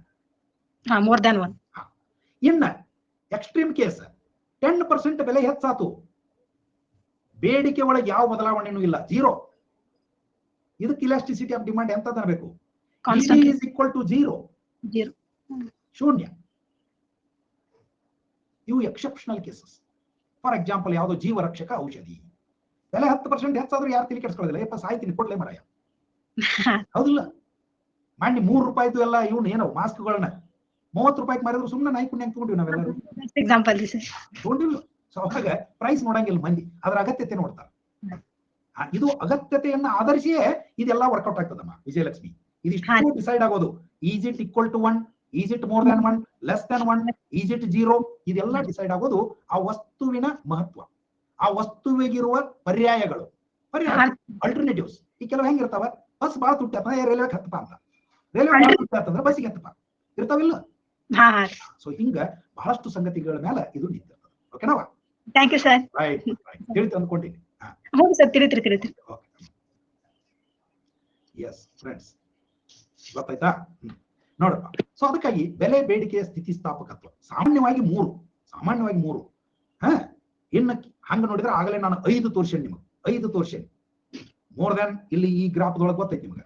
ಎಲ್ಲಿ ಇದು ನೋಡ್ರಿ, ಇದು ಮೋರ್ ದ್ಯಾನ್ 1 ಬೆಲೆ 5% ಚೇಂಜ್ ಆದ್ರೆ ಬೇಡಿಕೆ 20% ಚೇಂಜ್ ಆಗುತ್ತದೆ. So this is more than 1. ನಿಮ್ಗೆ ಇಲ್ಲೇ ಎಕ್ಸಾಂಪಲ್ ಬರ್ಕೊಂಡ್ಬಿಡ್ರಿ. ಇದು ಮೋರ್ ದ್ಯಾನ್ 1, ಇದು ಲೆಸ್ ದ್ಯಾನ್ 1, ಇದು ಈಕ್ವಲ್ ಟು 1, ಇದು ಝೀರೋ ಇಲಾಸ್ಟಿಸಿಟಿ. ಇದು ಏನೇನು ಪರ್ಕಿಲ್ಲ ನೋಡ್ರಿ. ಪ್ರೈಸ್ ನೀವು ಎಲ್ಲೇ ಹೋದ್ರೂ ಸಹಿತ ತಗೊಳ್ಳೋದು ಅಟ್ಟ ತಗೋತಿರ್ತಾನ. ಇದು ಇನ್ಫಿನಿಟ್. ಪ್ರೈಸ್ ಒಂದ್ ಈಟ್ ಫಾಲ್ ಆದ್ರೆ ಫುಲ್ ಅಡ್ಡ ಮಾಡ್ಕೊಂಡ್ಬಿಡ್ತದೆ, ಹೌದಾ? ಸೊ ಇನ್ಫಿನಿಟ್ ಅಂತ ಕರೀತಾರೆ. ಇವು ವೆರಿ ಎಕ್ಸ್ಟ್ರೀಮ್ ಸಾಧ್ಯತೆಗಳು. ಇವೆರಡು ವೆರಿ ರೇರ್ಲಿ ಪಾಸಿಬಲ್. ಬಟ್ ಇವು ಕಾಮನ್ ಆಗಿ ನಮ್ಮ ಜೀವನದೊಳಗೆ ಅನುಭವಕ್ಕೆ ಬರುವಂಥವು. ಅವನ್ನ 3 ನಿಮಗೆ ಇಲ್ಲಿ ಹೇಳಕತ್ತೀನಿ ನಾನು. ಏನದಾವ? 3 ರೂಪ. ಹೆಂಗ? ಕಡಿಮೆ ಬೇಡಿಕೆ ಬೆಲೆ ಸ್ಥಿತಿಸ್ಥಾಪಕತ್ವ. ಈ ವಸ್ತುವಿನ ಬೆಲೆಯಲ್ಲಿ ಹೆಚ್ಚಳವಾದರೂ ಬೇಡಿಕೆ ಅದೇ ಪ್ರಮಾಣದಲ್ಲಿ ಕಡಿಮೆ ಆಗೋದಿಲ್ಲ. ಆಗ್ಲೇ ನಾನು ನಿಮ್ಗೆ ತೋರಿಸ್ತೀನಿ. ಇಂಥ ವಸ್ತುವಿನ ಬೆಲೆ ಫಾರ್ ಎಕ್ಸಾಂಪಲ್ 50% ಹೆಚ್ಚಾದ್ರೆ ಬೇಡಿಕೆ ಕೇವಲ 5% ಕಡಿಮೆ ಆಗಬಹುದು.